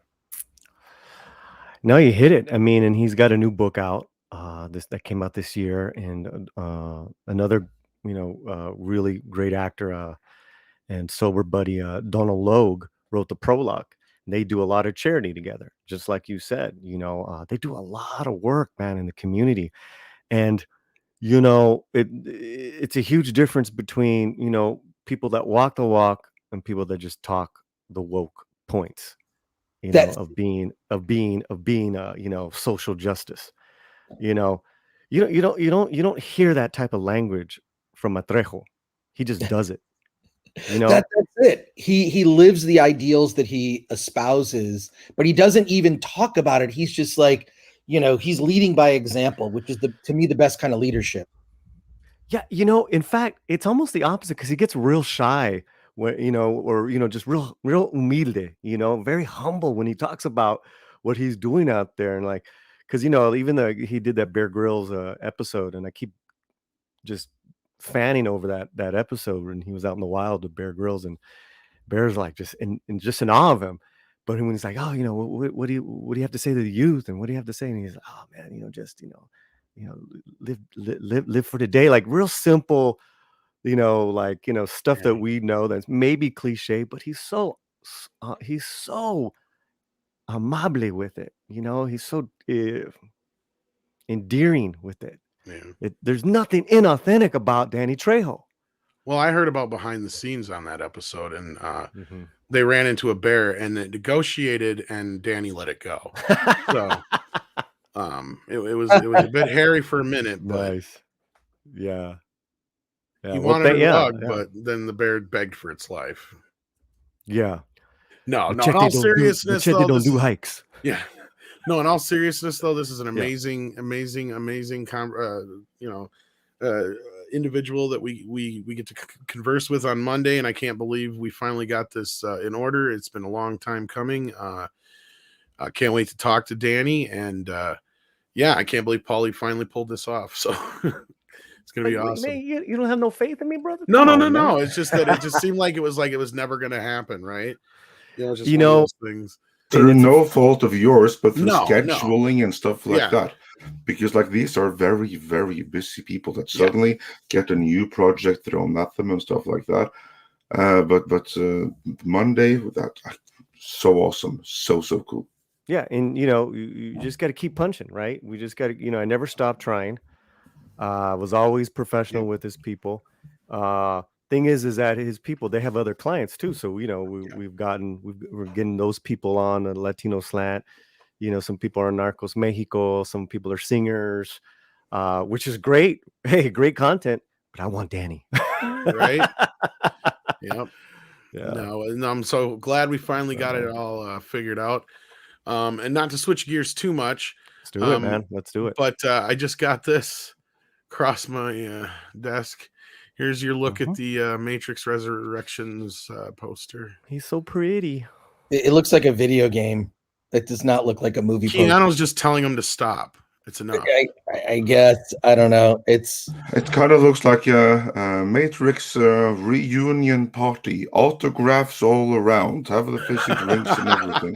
Like a convention poster. Morpheus lookalike contest. It's pretty basic. I mean, the only thing worse would be, heads in clouds, which a montage, right? But like, yeah, I saw the poster this morning and didn't think much of it. I always like a poster that kind of has a second read quality to it, where you notice something and then you look closer and you notice something else. I really don't see that there's much going on in that, but I don't know. My expectations are kind of mixed to low on that, so I hope it surprises me. I don't know. It looks like John Wick's facing the Black Joker to me. Yeah, that looks like the Joker in the background. So it's weird. I don't know. Okay, sure. Keanu's due for a dud. Yeah, and then Diego had we put up a quick short in Espanol. We're starting to do shorts also too on the Midnight's Edge. He was, in his minute, Diego was like, Jesus Christ, he's got the long hair. He's the Messiah, image, I thought that was interesting, but yeah. I've got to film John Wick in 2 weeks. I cannot cut my hair or my mustache or my beard. All right. That's kind of like what it feels like happened. Right. Last Millennial says, and do you think Jeremy R will be done with the MCU after Hawkeye series, and when they bring Fantastic Four, which isn't white, they said, will you guys still see it? As far as Jeremy Renner leaving, I could care less. Andre cares even less. Like, he wants Hawkeye to die actively. Yeah. Yeah, Tom is not joking. Tom is not joking. I was like, one day I'm like, why do you hate him so fucking much? It's like he's just like, I want him to die. Yeah, I wish that I could say that Tom was exaggerating, but he's not. It's true. Like the sooner Hawkeye, I'm not just talking about the character. Sooner as the character dies off, the better. I mean, with me, he had outstayed his welcome in Age of Ultron. That's when I was. Killed him. Yeah. That's where I was like, okay, now you die. Instead of, because I was, and the reason is that I knew that one Avenger was going to die, and I was terrified it was going to be Black Widow, because I thought that she brought so much to it. I was like, fuck, it's going to be so devastating to the team, to the audience, if they take her. So, like, who am I the least attached to? It's Hawkeye. So therefore, from that moment, I was like rooting for that character to die, so that Black Widow could live. Boy, did I choose wrong on that one. I knew they weren't going to kill him the moment they started making him likable and all that stuff. I'm like, they're baiting and switching us. I kind of knew halfway through. I'm like, yeah, Quicksilver is going to get it. Let's see here. And as far as the Fantastic Four, will we see it? Oh, yeah. Will it? Look, at this point with the Fantastic Four, if Midnight's Edge is still a thing, of course we're going to see it. We're going to cover the hell out of it. Right? Like, not only that, it's like it's a crapshoot at this point. Like, I mean, Midnight's Edge was built upon the Fantastic Four. So why would we decide now we're going to skip that one? No. Yeah, we'll follow that very closely. Honestly, they've all been shit aside from the Corman one, and that one's only not shit just because it happens to be the most like the real Fantastic Four, or the least far away from exactly. The real yeah, that's the best. And that goes for Doctor Doom. So let's hope that I saw someone earlier said that their hopes for Doctor Doom was that it was going to be a man with like a green cloak and the proper armor, and you'll get 2 out of those 3. Yeah. So yeah, look forward to Victoria from Doom. And we also have Pablo from Midnight's Edge Espanol joining us. How you doing, Pablo? Hey, Pablo. Hello, everyone. Good morning. Hey. Good morning. Rod Thunderheart says, "Hail Midnight's Edge in the morning. The worst thing they have been making the villains too sympathetic." Yeah, this is probably before I got in my rant. At least Doc Ock had an arc where the arms were AI were corrupting him.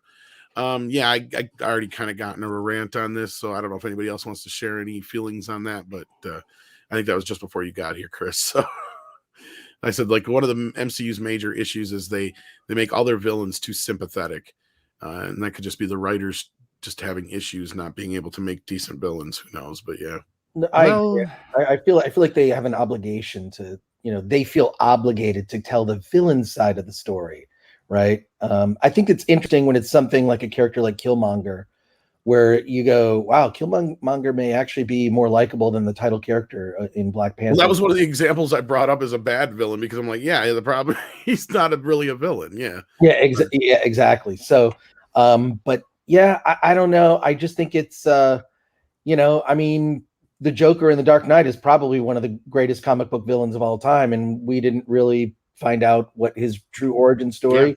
We never saw it on screen. We knew he was a liar, and we knew that everything he said would be unexpected. The introductory scene where he comes in with the pencil is brilliant.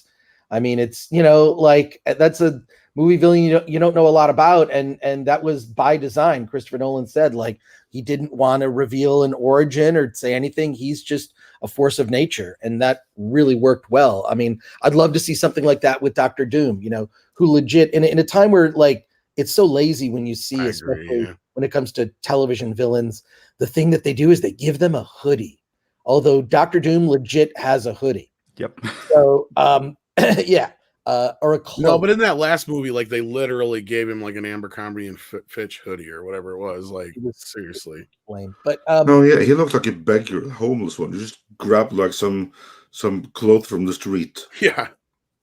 But we'll see. I don't have a lot of faith in Fantastic Four or even much of what the MCU. I mean, I saw the new trailer for Hawkeye and there was some extended scene. There's a trailer for Hawkeye? Yeah. Yeah, there's been one for a while. There's 2 of them now, I think. 2 of them, yeah. Yep. It just doesn't. I look at this and I go, this is just filler. It reminded me of, I think I watched season 1 of Agents of S.H.I.E.L.D. and I was like, okay, I'm good. When it connected to Winter Soldier, I thought, oh, well, that's really clever. We've never really seen that, right? It like changed the series in a way, and then it wasn't interesting after that, right? Yeah, Hawkeye's supposed to be an Echo too, Andre, just to make you happy. Yeah. Well, we'll see. I just think it's a way to just, they're gonna sunset Hawkeye and they're gonna bring in Kate Bishop. That's all of these are, is just like, let's replace the old characters with newer, less liked characters that are just echoes of them. And so what? Mm-hmm. Which Marvel. is funny no, that Echo is being the character. It's gonna be let's replace. Let's be real. Let's replace the straight white men with Yep. with either anything but, right? And Yep. and We're going to reach a point where the only 2 white men left are going to be Tom Holland and Doctor Strange. The Electro actor actually put on Instagram an image with Miles Morales in this movie. So maybe. I was I'm just going to say, until they replace Tom Holland with Miles Morales, Yeah. and they find some way to make Doctor Strange a black woman. The thing is, Marvel is no longer having the fun that they should. For example, Dr. Otto Octavius tried to marry Aunt May. He was in a love triangle between Aunt May, J. Jonah Jameson, and him. So that's something that they could have introduced some way in the MCU. Just he's the boyfriend of Aunt May, or something like that, and then you discover he's the villain. Then you discover his real identity. Also, with Doctor Doom, the motivation for Doctor Doom is that his mother is in hell. So if they wanted to introduce Doctor Doom before Fantastic Four and make him a real big villain, they could go on Doctor Strange. They meet on hell. Doctor Doom has the tech from Iron Man, has the powers from Doctor Strange, and they can go from there. So there's ways they can do it, but they no longer have that interest on having fun with the ideas in the comics, and they are going just by the numbers. You misgendered Doctor Doom, though. Victoria is not happy about that. She's. I like the origin of Doctor Doom from the original, first 100 issues of the Kirby Lee run, where they, he and Reed Richards were colleagues in college, and there was an accident. Although it's interesting, I've got this old sketchbook of Jack Kirby. It's just literally a hardcover limited edition sketchbook of art by Jack Kirby, and it's done with this really cool ink where they mix black and silver, so it actually looks like it's pencils. And Kirby wanted to reveal that, because the impression in your mind is that Doctor Doom is like hideously disfigured from this accident, and the truth is, and I have this sketch. I think Andre's brought this up before. He takes the mask off and he has one small scar, and he's such a narcissist that he decided he just wanted to hide his face forever because of that. And I have a drawing of that Kirby did. I'm not sure if that ever, because I've read a lot of runs of the Fantastic Four, but I don't consider myself a completionist or an expert on that. So I don't know if that ever came out in the comics, but I like that take. I like that idea. Yeah, no, in the comics, it's mostly that he's looks like Freddy Krueger behind that mask. That's mostly what they're going with. But I agree. I think that's a far better take. And I would love for it in the movie if that was you burned me, it completely destroyed my face. And we see him and he's he has this tiny scar and some things that might as well have been acne scars. That he's nothing wrong with him. That would be hilarious. If they want, sorry. If they wanted to have a white guy as an evil man in the MCU, Doctor Doom is the perfect example, because he is actually connected with so many characters. He has been in fights with almost every single hero in the MCU, so they can go everywhere with him. And also, yes, if he's with this tiny scar, that's appealing. I just the problem regret is- that they've already wasted the perfect actor for him, Mats Mikkelsen. Yeah. Yeah. Except for now, they'll just end up making him the long lost brother of T'Challa. That's how he gets diplomatic immunity everywhere. You watch. Yeah. Or long lost sister, I should And say. actually, there have been some rumors of him being having like some tie to Wakanda. I've been to hearing that Wakanda. too. Yeah. Don't And waste that one that. of the people that they're looking for is Giancarlo Esposito. They can go for Dr. Voodoo. He has an awesome run.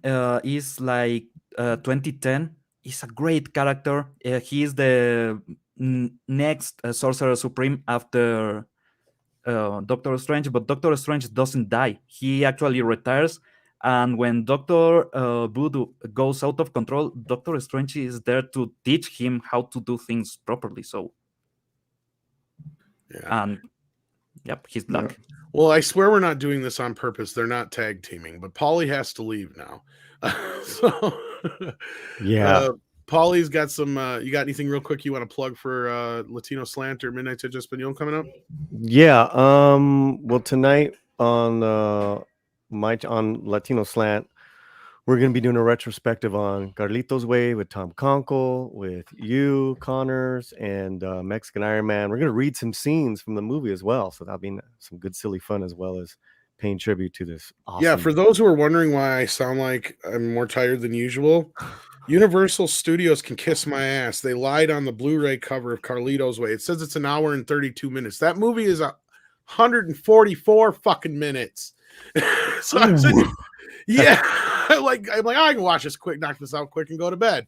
Here I'm like 90 minutes into the movie. I'm like, wait a minute, this is not even near done. I'm like, what the fuck? Sorry, that was just like a randomness, but it's like they're wrong on it. It says 1 hour and 32 minutes. I'm like, what world did they get that running time from? Well, we've been trying to organize this for a while now, so I don't know why you waited till the last minute to see it, Tom. Because I just finally got it on 4K like a week ago. Okay. And also, that's my fault because I always keep him busy. That too. And then, Pablo, we're going to be recording a new video for Minutes Edge Espanol tomorrow, I believe, on Cowboy Bebop. Yep. Okay, there you go. You can catch Pablo's video tomorrow. All righty. Thank you, Paulie, for popping in, and we can't wait to talk to Danny on Monday. So see you soon tonight, actually, on Latino Slant. Take care, everyone. We'll talk some Carlitos Way. Joachim Stark says the groundhog has seen KK's shadow, so we will have 3 more years of winter. Wow, that's one of our topics. As we've been reporting for a while, we broke Mikey Sutton's scoop almost 3 months ago that KK was probably going to get renewed. Yeah, I'm very happy to say that we were the absolute first outlet to say that, because Mikey Sutton, he gave that exclusive to us.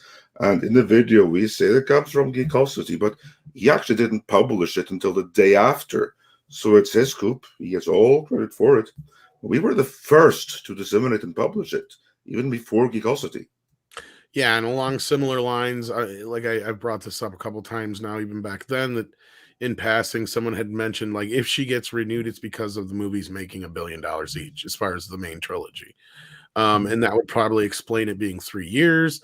It was probably some automated thing that kicked in, and she had first right to refusal. And that would also explain, because, like, Chapek has publicly said he does not want these long-term deals anymore. Well, that would explain it. And again, I never thought she was going anywhere really to begin with. Like I said at the top of the show, she's one of those people in Hollywood where her successes far outweigh her disasters at this point. So no matter how bad she's fucked up Star Wars, she's still Kathleen Kennedy, and nothing that anybody says is going to change that. And she doesn't even have to have a bunch of dirt on anybody. She's still just the most powerful woman in Hollywood, period. And Chris has to run here, but real quick before you go, do you have like any thoughts on that? Because Kathleen, again, this still has not been reported by any trades. Not officially. It just comes from one blog. It comes from the blog of the former editor of the Hollywood Reporter. And he put it out in the same story where he's trashing her. Well, somebody Chris, what do you make of this? Somebody retweeted it, but anyway, go ahead, Chris. Well, first of all, I hope it's not true. I hope that that's something that's been floated, meaning it's an offer that's being discussed, but the ink isn't dry yet. So, but I just think that, you know, any smart person would look at the fan reaction to what she's done. The sort of across the board, the sequel trilogy, no one's happy with it, right? There are people that like some movies, others that like different movies, but for the most part, everyone is united in the fact that, wow, the sequel trilogy was the biggest missed opportunity in the history of movies. And each of those movies should have made $2 billion each. Yes, right? that's right. I get pissed off when people say, "But they made $1 billion. It was supposed to make 2 or 3." Precisely. It's Star Wars. So I don't know like what the you know, I'm hoping that it's just something that's being floated and negotiated, but they have to, people at Disney have to be aware that the fan reaction to what Star Wars is as a franchise today, it's shattered. Fandom is shattered because of just some terrible decisions. I think you just look at the general quality of what's been coming out. I mean, as much as The Mandalorian has its highlights, it's an okay TV show with some really interesting highlights, and kind of showed that like maybe that's the universe that the sequel trilogy should have taken place in, right? Something that was a little closer to the original trilogy. I think that people I think would have responded more positively to that. So I think it's a terrible decision to extend that contract, but maybe there's no one else powerful enough, right? And who knows what's part of this negotiation? Maybe 3 years as being a figurehead, where she's not as involved in the creative decision making. So I think there's much more to it. I think Kamran will have like a better perspective on it. I just think you can't. I don't know that it's 3 years with the exact same job.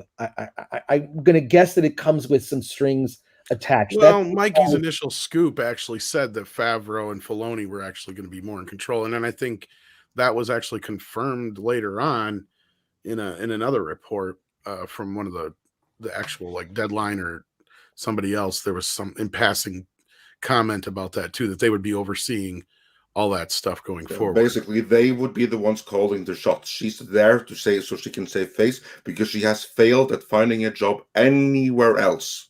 Well, she'll retire after this. That's it. Yeah. You know, that's Well, and that's what I've been saying too. She's going to be there until she decides to retire. exactly. So look, I think that just on face value, when you look at all of the like, consider all the false starts of projects that she was involved in, consider all the turmoil between directors. Almost every project had behind the scenes turmoil, with the exception of The Last Jedi, right? Which is the only movie that we didn't hear that there was much drama, but there was definitely drama with JJ, right? And I think if he had the luxury of being honest, he would say that his experience working with Disney and Lucasfilm on the Star Wars movies was not a good one, but he was not a good fit anyways. I mean, I think he proved that like he has the ability to sort of destroy a franchise, which is heartening. So I don't know. Look, I wish she was gone. I think that would be good for Star Wars. I think you're right though, Chris, on the JJ thing, because I don't think you ever heard my analogy before about The Last Jedi and The Rise of Skywalker.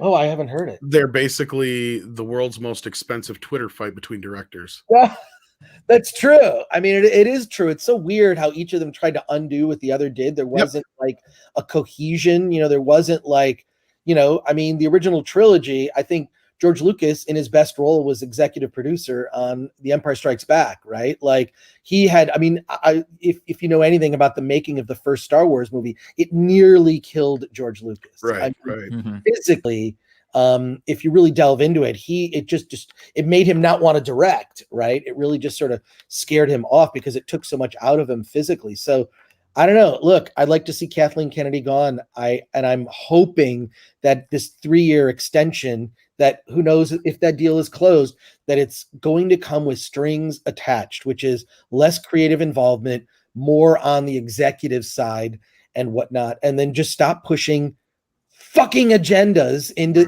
movies. which is what I've said all along. I think that is what's I feel like Marsha Lucas said it best in that quote from a book where she just said they profoundly misunderstand what Star Wars is. And Absolutely. the fact that she's distraught about it because she was a huge creative driving force behind the scenes, whether how much that she contributed. I mean, Star Wars, we would not be talking about Star Wars now if she was not behind George fully and was the editor of the original film for which she won an Oscar. So I don't know. It's so funny that she says that she, wanted Kathleen Kennedy to reach out. Yeah. God, I think you might like what Kamran Pasha already said about it. Oh, what did he say? What he said, I'm just paraphrasing here, but basically it's like, if this is true, it's not been confirmed, so keep that in mind. But if this is true, then they can have a 3-year contract in writing, which is for her to save face and everything like that. But also there can be a handshake deal that, you have 3 years in writing, but the moment, for instance, Indiana Jones 5 is done, or next October or something, you have found a new opportunity, or you've decided to retire to spend time with family, you're not going to serve out those 3 years at your request. Well, even still, like I pointed out, like everything is pushed out to the point where it's just like the last time she was renewed. Everything got pushed, remember? Now It's being pushed out again to damn near the end of her contract this time again. Right. And it's very questionable if Rogue Squadron will ever see the light of day. I mean, it's not even questionable. It never will. They pretty much said so. It's taken off the schedule, and maybe it'll come back on time. When you stop passing it out, it never will. We got to be clear, because I know Chris has to go, but we got to be clear about this. All this stuff that's out there right now, the renewal news, Rian Johnson's thing being shelved, the Rogue Squadron thing being shelved, all that is coming from the Matthew Bologna blog. Every source every paper that's running this, if you look at the source, that's what they're using as a source. Now, I'm not saying it's not true, but I'm just saying people need to be reminded of this. None of this has been officially said anywhere. The only thing that's made any of this official was the fact that Mr. Kathleen Kennedy himself retweeted it. That's the only thing that has made this even remotely official. And I think that's why most of these places are running with it. I don't mean to ignore Joaquin Stark's super chat, but Script Doctor has a really good comment. He says if Marsha Lucas and Gary Kurtz didn't part with George, the prequel trilogy would have been just as impactful as the OT. I 100% agree. Yeah, totally. Return of the Jedi would have been a different movie because Gary Kurtz parted ways with George after Empire Strikes Back because George felt that Gary was trying to take things over, and there was just a lot of friction between George and Gary. But look, it's weird. It's weird because we sit here and talk about this behind the scenes drama like it's a bad thing. In some cases, it ends up being a good thing. If you know anything about the making of The Godfather, there was so much turmoil in that, and The Godfather is probably one of the greatest American films of all time. And look, there was turmoil in the midst of Star Wars, but these were creative people, talking about the original trilogy, that fought with each other, right? And to a good end. But then there's drama behind the scenes that ends up in garbage, and that has been mostly the history of Kathleen Kennedy's tenure at Lucasfilm. Has been lots of behind the scenes drama and very little creative success that she can actually point to herself. So and you know what, it's probably a good time for me to duck out because here come the leaf blowers right on time for when I'm doing a podcast or a live stream. But I want to thank you. No, we love you, Chris, and we're always glad that you can pop in. Appreciate it. And thanks to the chat too, everyone there. Really appreciate it. And I'll be back. Thank you so much. Thank you for showing up, man. We appreciate it. Take care, sir. Take care. Later. Yeah, thanks for joining us. Don't forget to check out Film Threat and everything else. Yeah, so there you go, Joachim Stark. That's kind of really, that's kind of us covering the whole thing then, outside of one thing. Are you going to apologize at all? I'm sorry, kids. I didn't mean to retweet it. She made me do it. I can't tell you. And that for keeping the sanctity of the house, that may be true. Because what I find interesting, invite Alec Baldwin over for dinner, okay? Yeah. What's her? Yeah, her or Binger, right? Because she'll do the same thing. Couldn't take that But- chance. But I'm anyway, sorry, I'm done. yeah. What I find interesting is that the last time Kathleen Kennedy was renewed, Disney never announced it. They never did. Yeah. They never confirmed or anything. What happened was that it was Kathleen Kennedy's camp that leaked it, but they leaked it to the trades. It was made official because it was published by either Variety or Hollywood Reporter, one of the two. I think it might have been the Hollywood Reporter.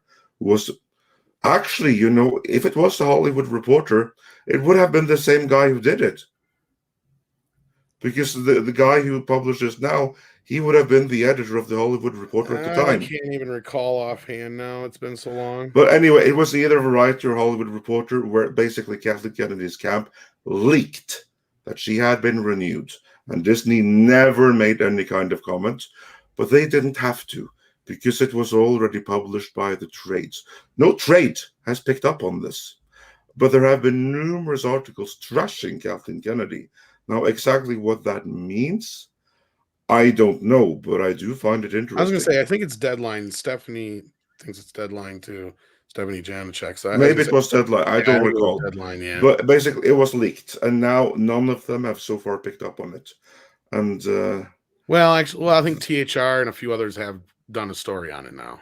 oh, they have. Okay, yeah. That's what I was saying. Late last night they started picking up. But again, they're still all going But back. are they confirming it, or are they just saying that I this think story that's where was the run? 3-year part come in. Is I think they have. I don't know if they've confirmed it, but like everyone I read up to, I haven't read any of the later ones, but all the ones I was reading was still citing the Matthew Baloney thing.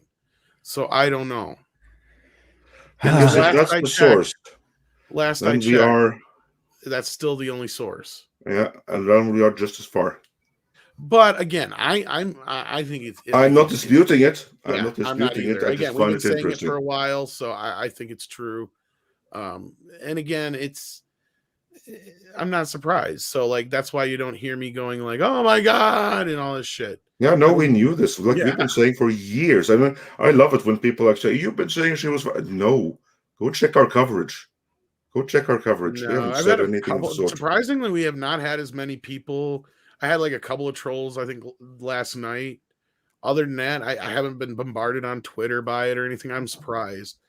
But no, normally when this kind of shit happens, we get a lot of the people you're talking about, Andre, who just assume because they puppet the same shit they hear in a chat room somewhere or on somebody else's video or whatever that we're saying this or we're saying that. It's like, no, if you actually go and check our reporting, that's not true.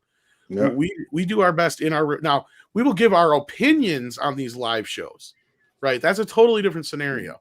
We will talk. Yeah, we'll say we speculate. think she should be fired, but we don't say that Right. she's going to be. In our reporting, though, we always try to be as accurate as we can. There's tons of shit we hear all the time that we never go with because we can't match it up with stuff. There's stuff we hear that's accurate that we never 100% go with because we're not sure. In fact, I got scooped on some Star Trek news, right, Andre? We do, and we'll get into that momentarily. But that also confirms our earlier reporting. Well, that's one of the Maybe reasons that's why I was like, detail. that sounds too good to be true. Because, like you said, it kind of confirms some of our early reporting. So I heard this the day before it dropped, and that was the whole Netflix situation, which we had kind of been reporting on. But we'll What, get into better that. part of a Before year? that, Yeah. let's run through a couple more of these So let's super get through chats these here. two super chats Yeah. here. And Paulus Plain sends in 100 Norwegian krona. Thank you so much. Says, "Oh, dude, Andre, I had part 2 KR3900 root canal today. Ouch. Yeah, that's Ow. Root that's canals a are lot of more money. fun than Hollywood. That's Yeah. $400 almost. That's a $400 root canal. Ouch, my friend. If you're not kidding, ouch. Unless he's just setting it up for the joke. No, he said that last week that he was did. gonna, Okay. he was going ouch. for a root canal. Owie. Someone's always getting one. I feel your pain, my friend. I've never had one, but I don't want one. I've never had one. I've removed wisdom teeth by surgery. Yes. It is absolutely something that I do wish upon my worst enemy. We'll put it that way. Oh, yep. Callan Lyle says, "I'd like to see the Savage Land dinosaur cell." Oh yeah, I love dinosaurs. I'm all for dinosaurs. Where's my dinosaurs in Star Wars? Now, please just try to make them as good as Steven Spielberg did in Jurassic Park back in 1994. Ignore modern day crap. Just try to go back to what they did then. ignore modern day Jurassic Park. Jurassic World is the Please. CGI is not good. Yeah, You know it's what's sad? unbelievable how they perfected dinosaurs then, and they've never been able to top them. Yep. And it's funny because they even paraphrase in I think the last one that I've been saying all this time is why do we need all these new fucking fangled dinosaurs? Isn't the originals fucking scary enough? Like, you already got raptors and T-Rex. You don't need an Indominus Rex. Yeah, exactly. I think that's silly. It's like, come on, Exactly. if you're gonna do anything, you keep promising us military dinosaurs. Let's strap some guns to these bitches. Come on, fuck the other shit. That will be fun. You keep teasing us with this shit. I want to see a raptor running around with AK-47 strapped to its fucking head.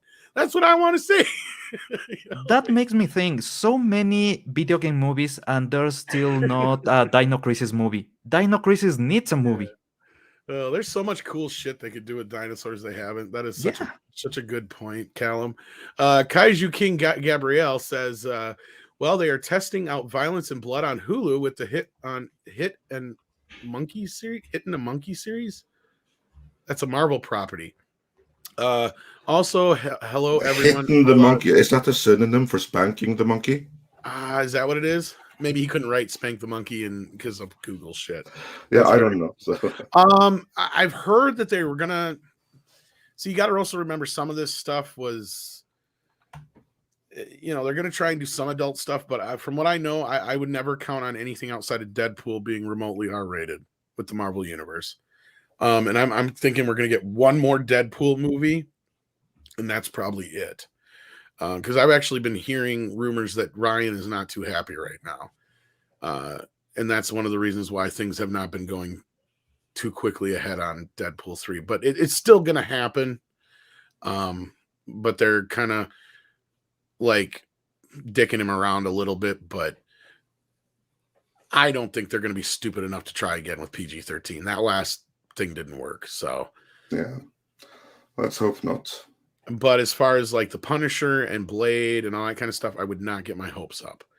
And they were going to do Kevin Smith was supposed to be producing a Howard the Duck series that got killed.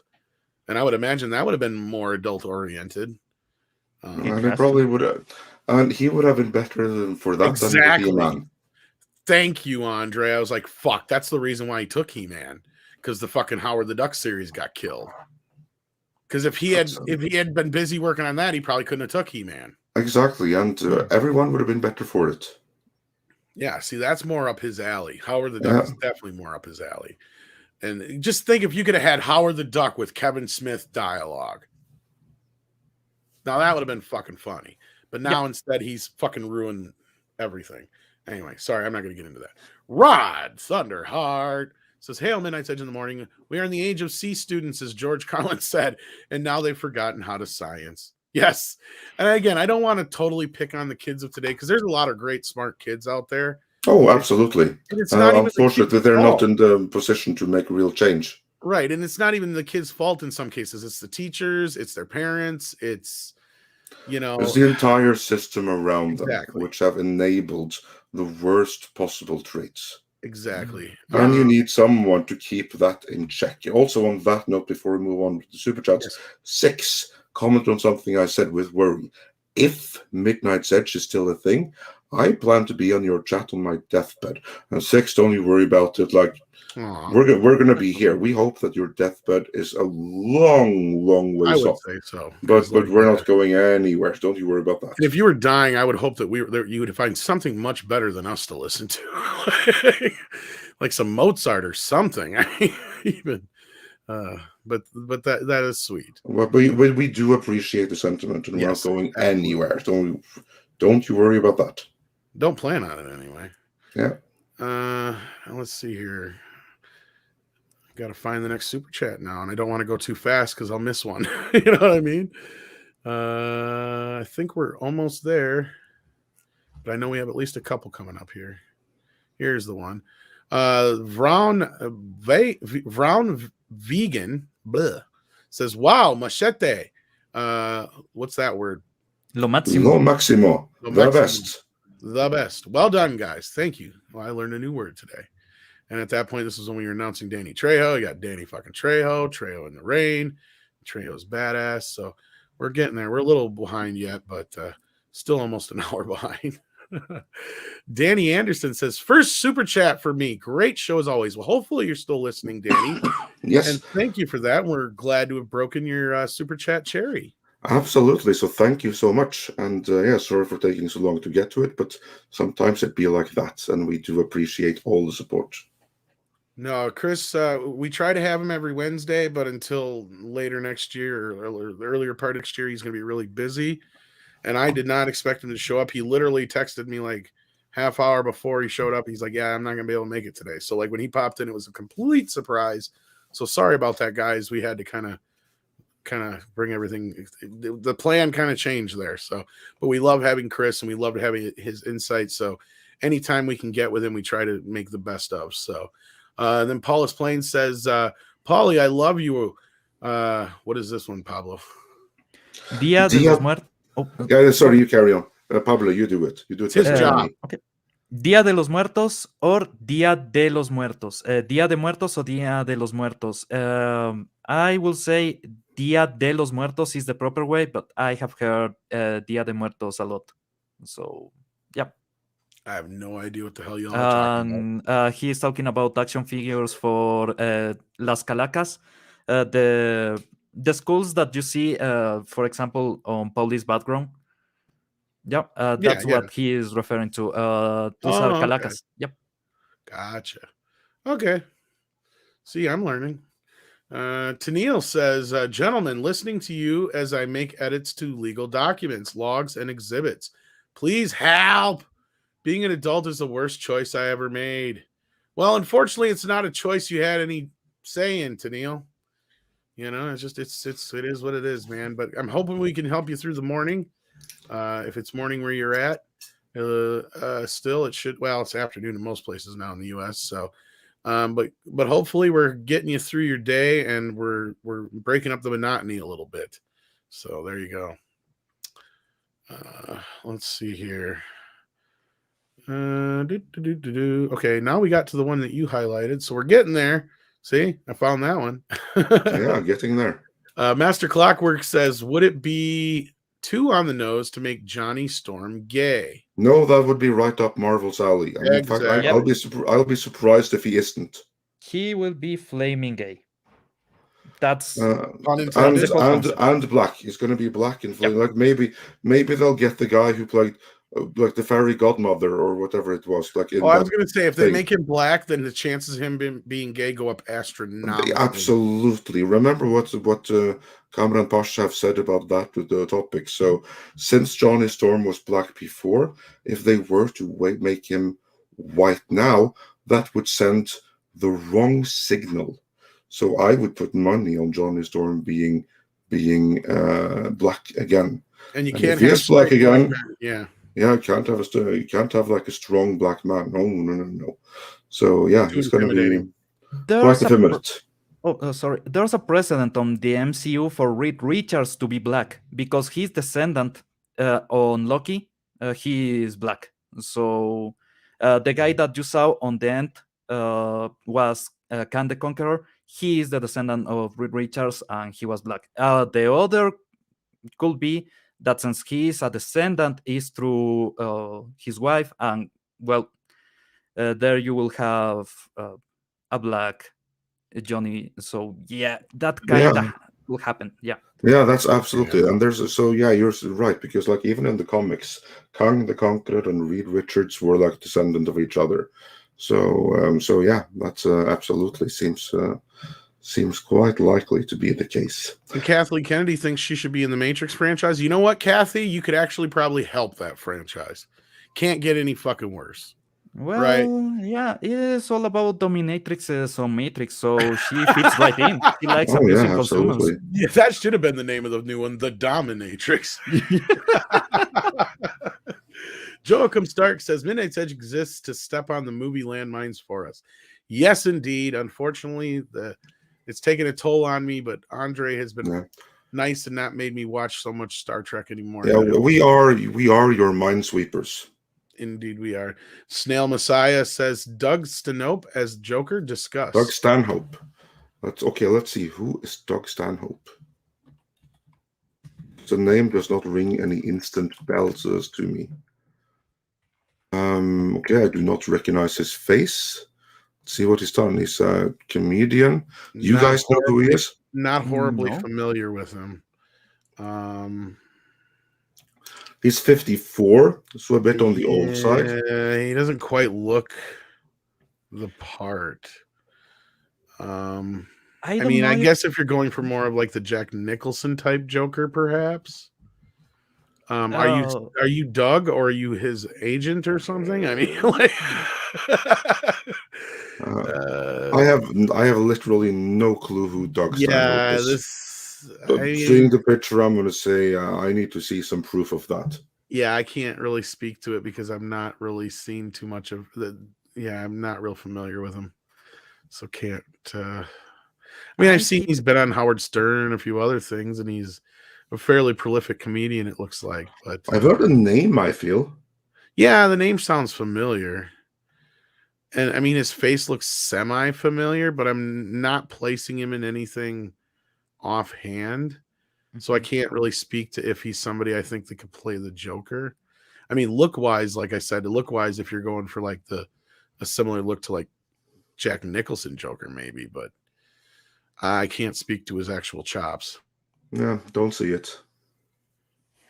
There's a rumor about a black Joker, so there's something that they are actually doing on animation and on the comics. Well, they already got the Black Joker in the Matrix. Oh, yep. Man, that poster is terrible. It looks bad. It looks like a straight-to-video movie. Rob Altus says, yes, villains are oppressed and marginalized, and we need to do better and to accept them for who they are. Yeah, instead of making them stop trying and kill children and shit. We just got to accept it, right? Right. I am glad that that Chris did bring up Killmonger, though, because he was one of the better villains in the Marvel Universe to this point. Yeah, he was kind of a villain, at least. If they wanted, they could use Machete. I keep saying Machete could be Kraven the Hunter, and they could do Kraven Last Hunt on the MCU. Claw was actually a pretty good villain too, but they killed him so soon. They killed him way too soon. Yep. Ulysses Claw's a great villain in the comics. I don't know why they would do that. Have a little cameo, have him lose his arm, and then before he gets good to become Claw proper, just kill him off. Yeah. Such a waste. And he was Andy actually a Serkis, decent villain, he's so yeah. good. He's so good at everything. We've seen him as Einstein. He was perfect as that, as he is in everything. So what a waste. And that's my point, is it didn't have any like big sympathetic storyline to him. He was just a straight up villain, nasty gangster type. And that's kind of what we need in some of these sometimes. You know, they don't all have to be some kind of like tragic villain. Sometimes they just got to be Lex Luthor.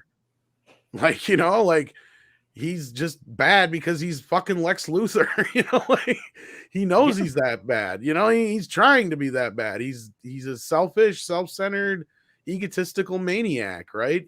He thinks he's the greatest criminal mind of all time, depending on which version you go by. But I'm just saying, you know, it's still kind of true of all of them. Like until you get to Smallville, he's never been that sympathetic of a character. So, and to me, that was one of my issues with Luthor in that show, was they made him too sympathetic.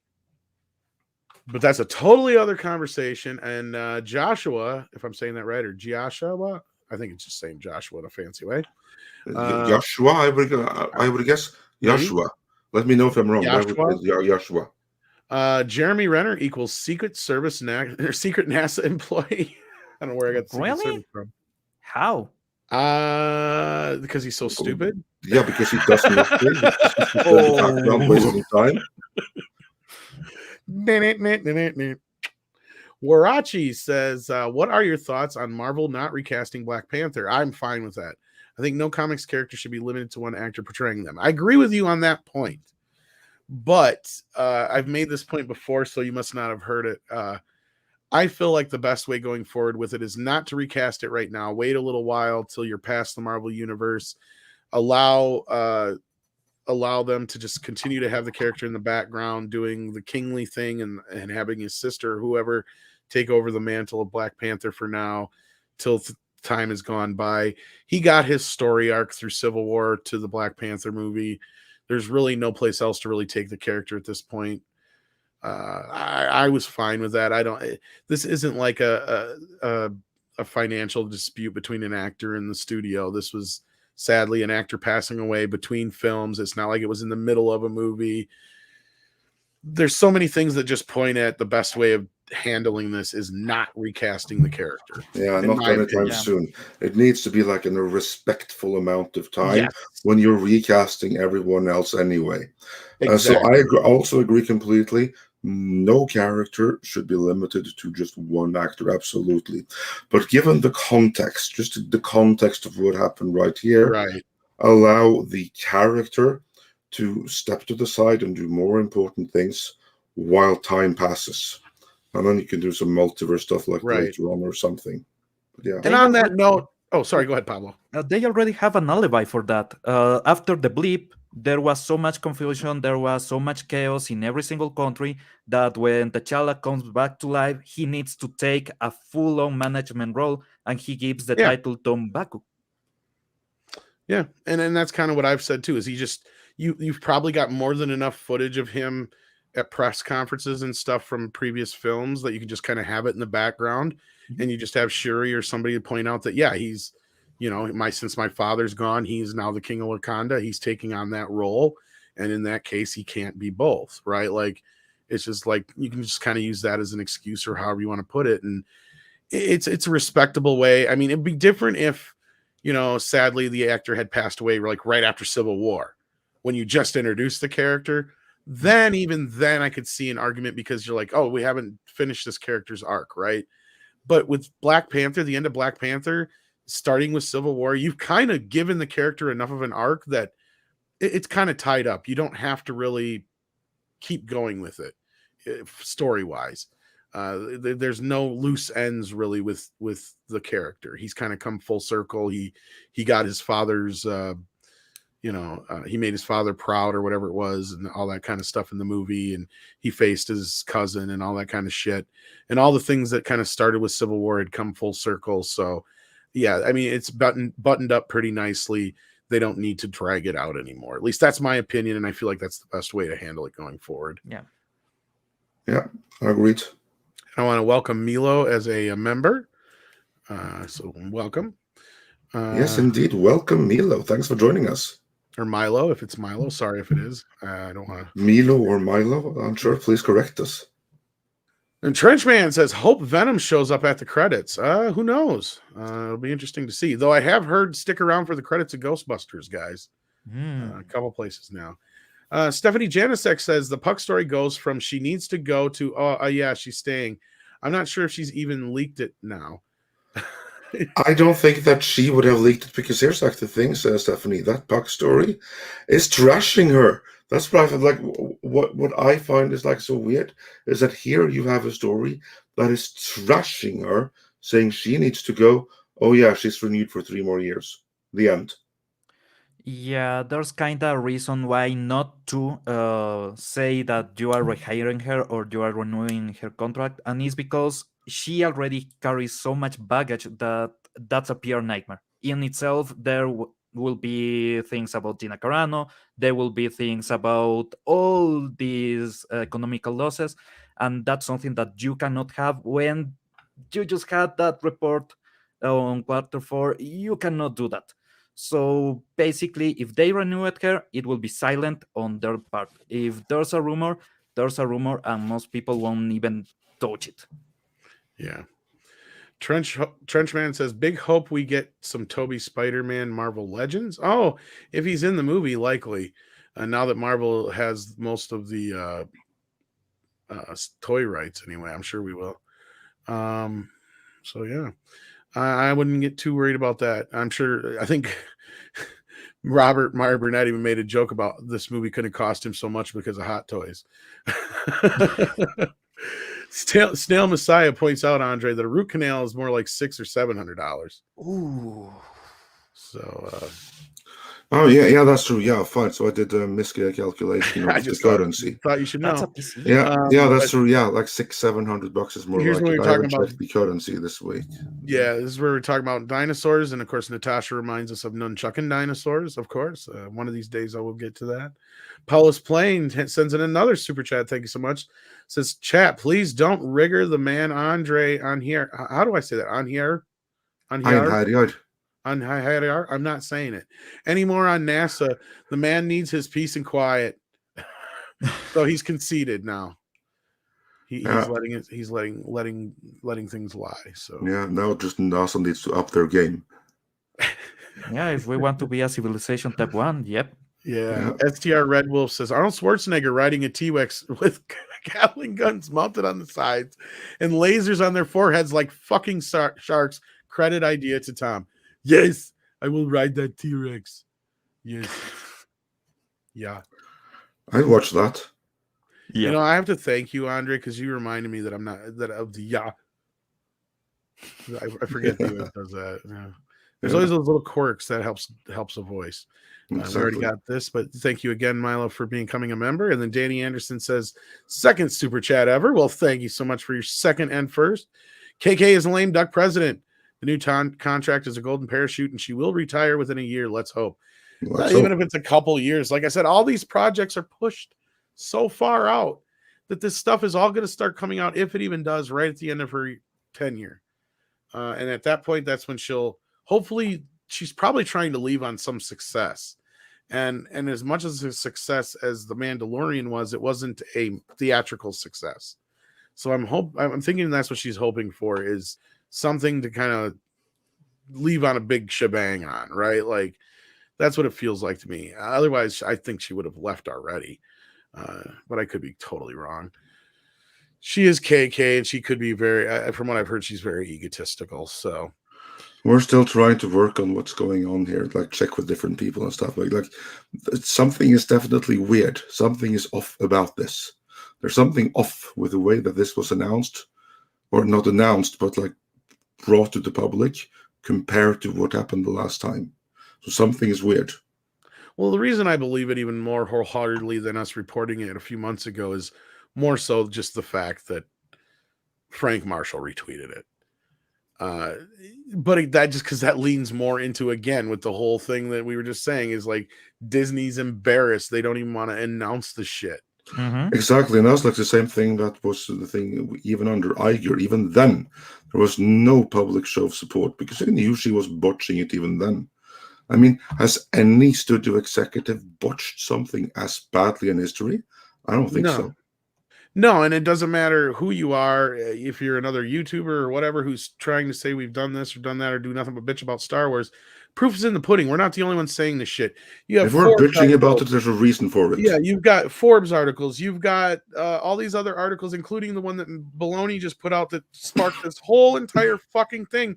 The whole point of that article is the headline: Star Wars needs to be taken away from Kathleen Kennedy. Yep. And I think it's, as we've reported before, it probably already has. And just it's a lame duck position. I've even probably been hearing some things that she may have very little to do with Rogue Squadron, going along with a lot of our other reporting that we've heard before too, is the whole satellite mom thing. So again, I digress. And that kind of makes sense with why this whole thing would have happened with Obi-Wan. Remember, going back, they said the scripts were done.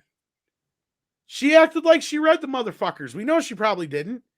She introduced Obi-Wan, did all this big hoo-ah. And then Mandalorian comes out and they're like, oh, fuck. We got a delay. Why? Because the scripts are too much like Mandalorian. Gee, you'd think somebody might have been fucking paying attention. And here's the thing. I can't just put the blame on her because there's got to be like 20 fucking people between her and everybody else who probably should have noticed that, oh, maybe these things are a little too fucking similar. And I can believe it because let's be real. What would the original story be about? What I probably posited before. Obi-Wan Kenobi having to overlook young Luke in some way, even though he's not going to actually come into contact with him, or even if he does, it doesn't matter because Luke acts like they know each other, at least met once before. And it's not like they've never met before. because he refers to his old Ben a few times, and when they meet, he clearly knows who the fuck he is, right? So like that could be like, oh well, duh. If you got this little kid and a Jedi's toting him around, that's a lot like the Mandalorian. I can see that being very similar, right?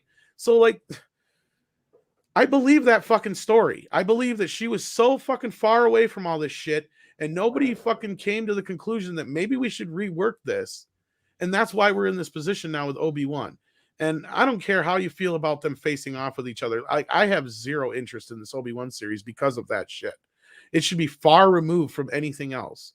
If you're going to give me an Obi-Wan series, it should be something much different than what they're proposing. But I don't want to sound like, oh, I'm just not getting what I want.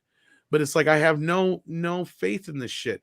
The only person I have faith in is Jon Favreau, and he's relying on Dave Filoni. And I don't trust Dave Filoni as far as I could fucking throw him. You shouldn't. If you saw what he did with the Bad Batch, you shouldn't.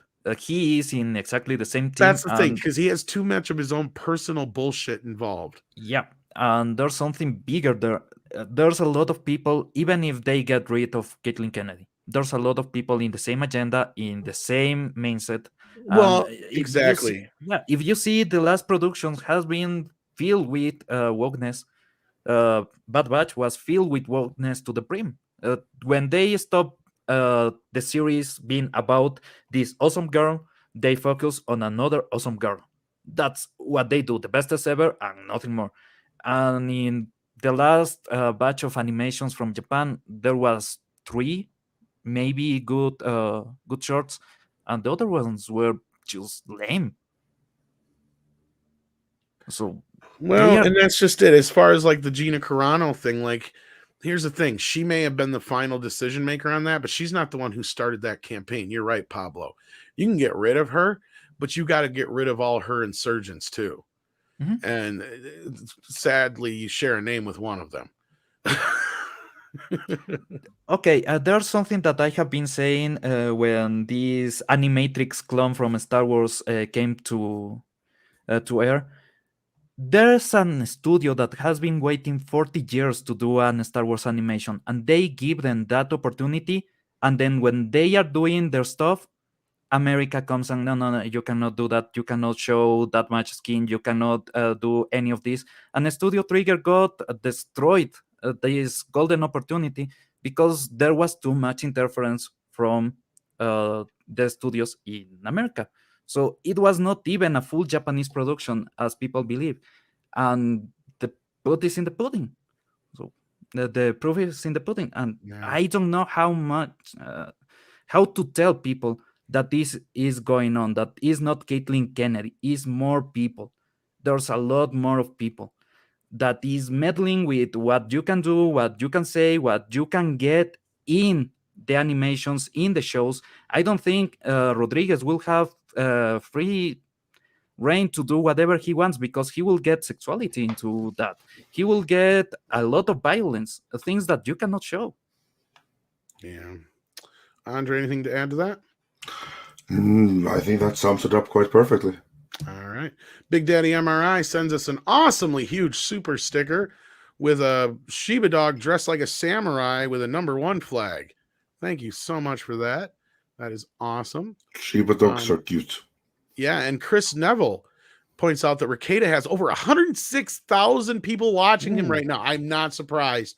And he's been killing it. We're so happy for him. That's we're awesome. so happy for him. In fact, he deserves it. I'm not even worried about the fact that there's more people there watching, like even probably from our normal crowds. Like I understand completely. Oh, completely. Especially when you see how they're botching it. I mean, the defense team just caught the prosecution in withholding evidence, deliberate overt withholding evidence. So yeah, I totally understand, and congratulations to Nick. He's a great fucking guy. I love Nick. I've known him for like a little over a year or so now. Awesome dude. Never had a problem with him, and I'm so quite happy. The contrary. Quite the contrary. He's been extremely supportive and helpful. Yes, he's been a guest here, and we hope to have him back again soon, of course. And so glad to see his success, and much needed over what's been going on, because just not to get into the whole thing, but considering the bullshit he's went through in the last few weeks because of this, and on top of the fact that how the media is presenting this whole thing, we need him right now. and this is his moment, and I'm glad he's seizing it, and I hope it gets even bigger than that, because this is one of those moments we need for this shit to change. Like, this is kind of a very seminal moment, and it's very important. So, It is. yeah, Absolutely. like a lot of this is bigger than a lot of things we've seen in the last few years going on. A lot is weighing on this moment, so it is kind of historical. Carl Bruce sends in €5, doesn't have a comment, or Google decided to retract it. But yeah. Trenchman says Eric Andre the Joker would be cool. He's that in real life. Eric Andre. No idea. Was he talking about Doug Stanhope again? I or think something? so. Maybe. Apparently, he's a comedian. Yeah. I mean, I get that from the chat. Yeah. Again, I don't know any of his work, so I can't comment, sadly, if that's what you're referring to. Otherwise, I think Andre would make an okay Joker. I don't know if he'd make the greatest Joker. He'd make a better Riddler. Yeah, I don't know which Batman villain. I don't think I would do a very good Joker at all. I'd be an extremely different Joker, that's for certain. I'd be the Yeah. Joker who's dead inside. That's why I'm saying you make a very meticulous and dark Riddler. I think would be more up your alley. Probably. Less insane, more get off my lawn kind of Riddler. Yeah. Riddle me this, Batman. Can't get any worse, says Tennille. As far as inviting danger, that's right up there with topless chick in a horror movie saying everything's going to be all right. You're not wrong on that, Tennille. I think he's referring to my point about Kathleen Kennedy taking over the Matrix, if my timing's about right on like that. never ever like challenge fate by like saying, "Oh, it can't get any worse now." Here's like a life experience. No matter how bad things are, they can always get worse. Carl sends in another one. Maybe this is what he was trying to say before, and he just had to find a different way to say it. Sorry if that's the case. But says, do you guys know anything about 100 Bullets movie series based on Brian Azorla's, I'm probably screwing up that name, comic book series? So obviously I'm not. That T. Hardy allegedly has bought the rights to. I heard something about Tom Hardy now that you mentioned that and this, but I'm not aware of the series at all. Are you, Pablo or Andre? Not really. No, I'm not familiar. I know of its existence, but no more than that. Yeah, the only thing I'm aware of is just I remember seeing some announcement about that. But Pablo, since you don't know anything about it, you have to leave us. So we want to thank you again for hopping in here. And of course, you can find you every Tuesday on Midnight's Edge Espanol. And of course, you got all kinds of videos in the works. Anything specific you want to plug before you go, or did Paulie already handle that pretty good? Yeah, he did quite good. But yeah, we are releasing a couple of videos this week. Next week, we have a live show. Other than that, thank you very much. Much appreciated being here. Well, let's hope things get better. Yes. If not, well, at least we can do something indie, right? Yes, very true. And there's always things in the works, so you never know. And thank you for being here, Pablo. We appreciate you popping in. Hey, bye everyone. Take care. Tennille says, oh, and Andre, no worries if not interested, but I can send you that Gene Cernan or Cernan interview about space exploration versus exploitation I mentioned on Monday. Oh yeah, sure. I can check it out. There you go. And I just want to say thank you again to Carl. Sorry we couldn't really comment too much on that, but yeah, I mean, if it's a good action vehicle for Tom Hardy, then I'm sure it'll be fine. It'll be something more original than we've seen, right? Like, I mean, I didn't want to just totally jump over your super chat here. Sorry about that, Carl. Hopefully it's good.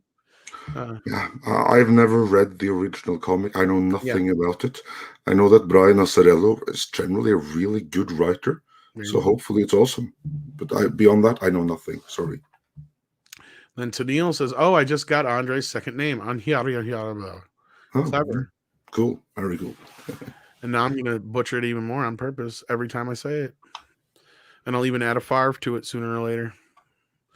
Now he's got 105K watching there now, says Natasha. Awesome. No, that's awesome. Did they finally did they come up with anything yet? I know there's I don't know if there's been any updates, but if anybody knows anything, feel free to drop it in the chat. Other than that, as far as I know, they're still deliberating or whatever you call it. But the Lord says 100 Bullets is phenomenal and highly recommends it. Lord Absharon AVW says that. Sorry. So there you go. There's one recommendation for it anyway. I wish I knew more about it. But yeah, that means we are caught up on Super Chats, Andre. We are, and we have like one more story that I want to at least very briefly touch on. We'll do a whole separate video about it, so we're going to get into it. Tom, I sent you an illustration here from our good friend, the illustrator. Why don't you bring up this so we have that in the background for the final story? Which one? You sent me two of Doug's. Yeah, the Star Trek one. I figured as much. All right, hang on. All right, so yeah, we kind of touched on this a little bit last night on Mead, but the day before this dropped, I had gotten some news about Star Trek, and this kind of goes along with some things we had been reporting for a while. Isn't that correct, Andre? Yes, if you will recall, we have been saying in our last couple of videos that what we had learned in no uncertain terms was that Netflix were done. They did not want to fund any more Star Trek Discovery, and that is a big part of the reason why season 3 ended on something that seemed like a series finale rather than a cliffhanger or a season finale, because at the time they didn't really know if it was going to be a season 4. They were planning for a season 4, but they knew that it was a very good shot that if Netflix actually walks, they won't be able to do a season 4, which is why season 3 ended kind of like a series finale. And now yesterday, we learned that Star Trek Discovery is indeed done at Netflix. Well, and I'm going to posit that it's been longer than that. Since we've been reporting it is probably when they known this was going to happen. Oh yeah, for sure. Because we learned that season 4 and 5 shot simultaneously and they had no budget.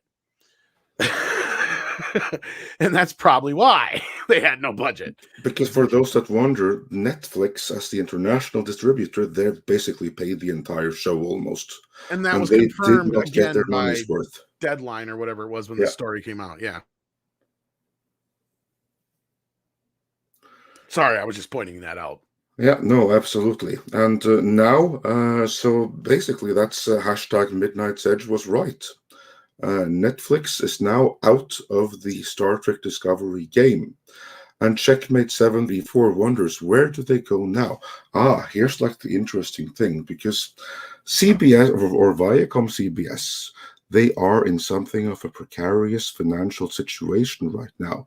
So they would really appreciate all of that money that a foreign distributor like Netflix would bring.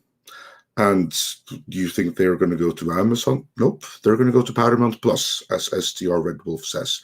Problem is Paramount Plus is only available in the US and I don't know exactly where else. I think there's a couple other places, but they're in the process of... For all intents and purposes, international audiences now can't see Star Trek Discovery. Until they open up. They're going to be starting a bunch of other places.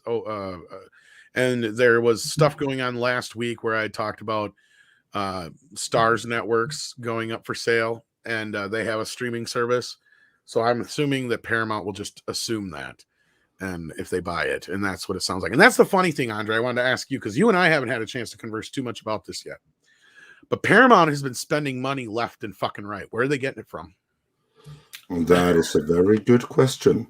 There's some people that are propping things up with money. Some of this is like bank loans, but other things are investors who don't necessarily expect a return on their investment. Well, they just bought Miramax.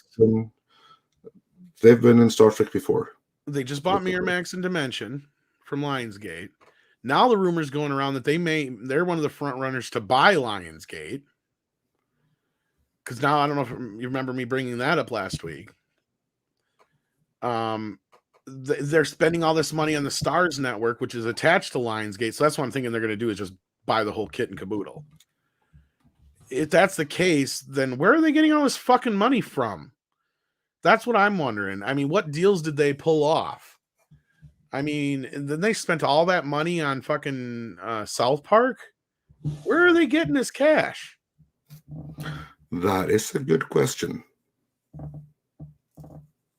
And I do not have an answer right away. Very cash strapped for how long now? I mean, quite a while. Years.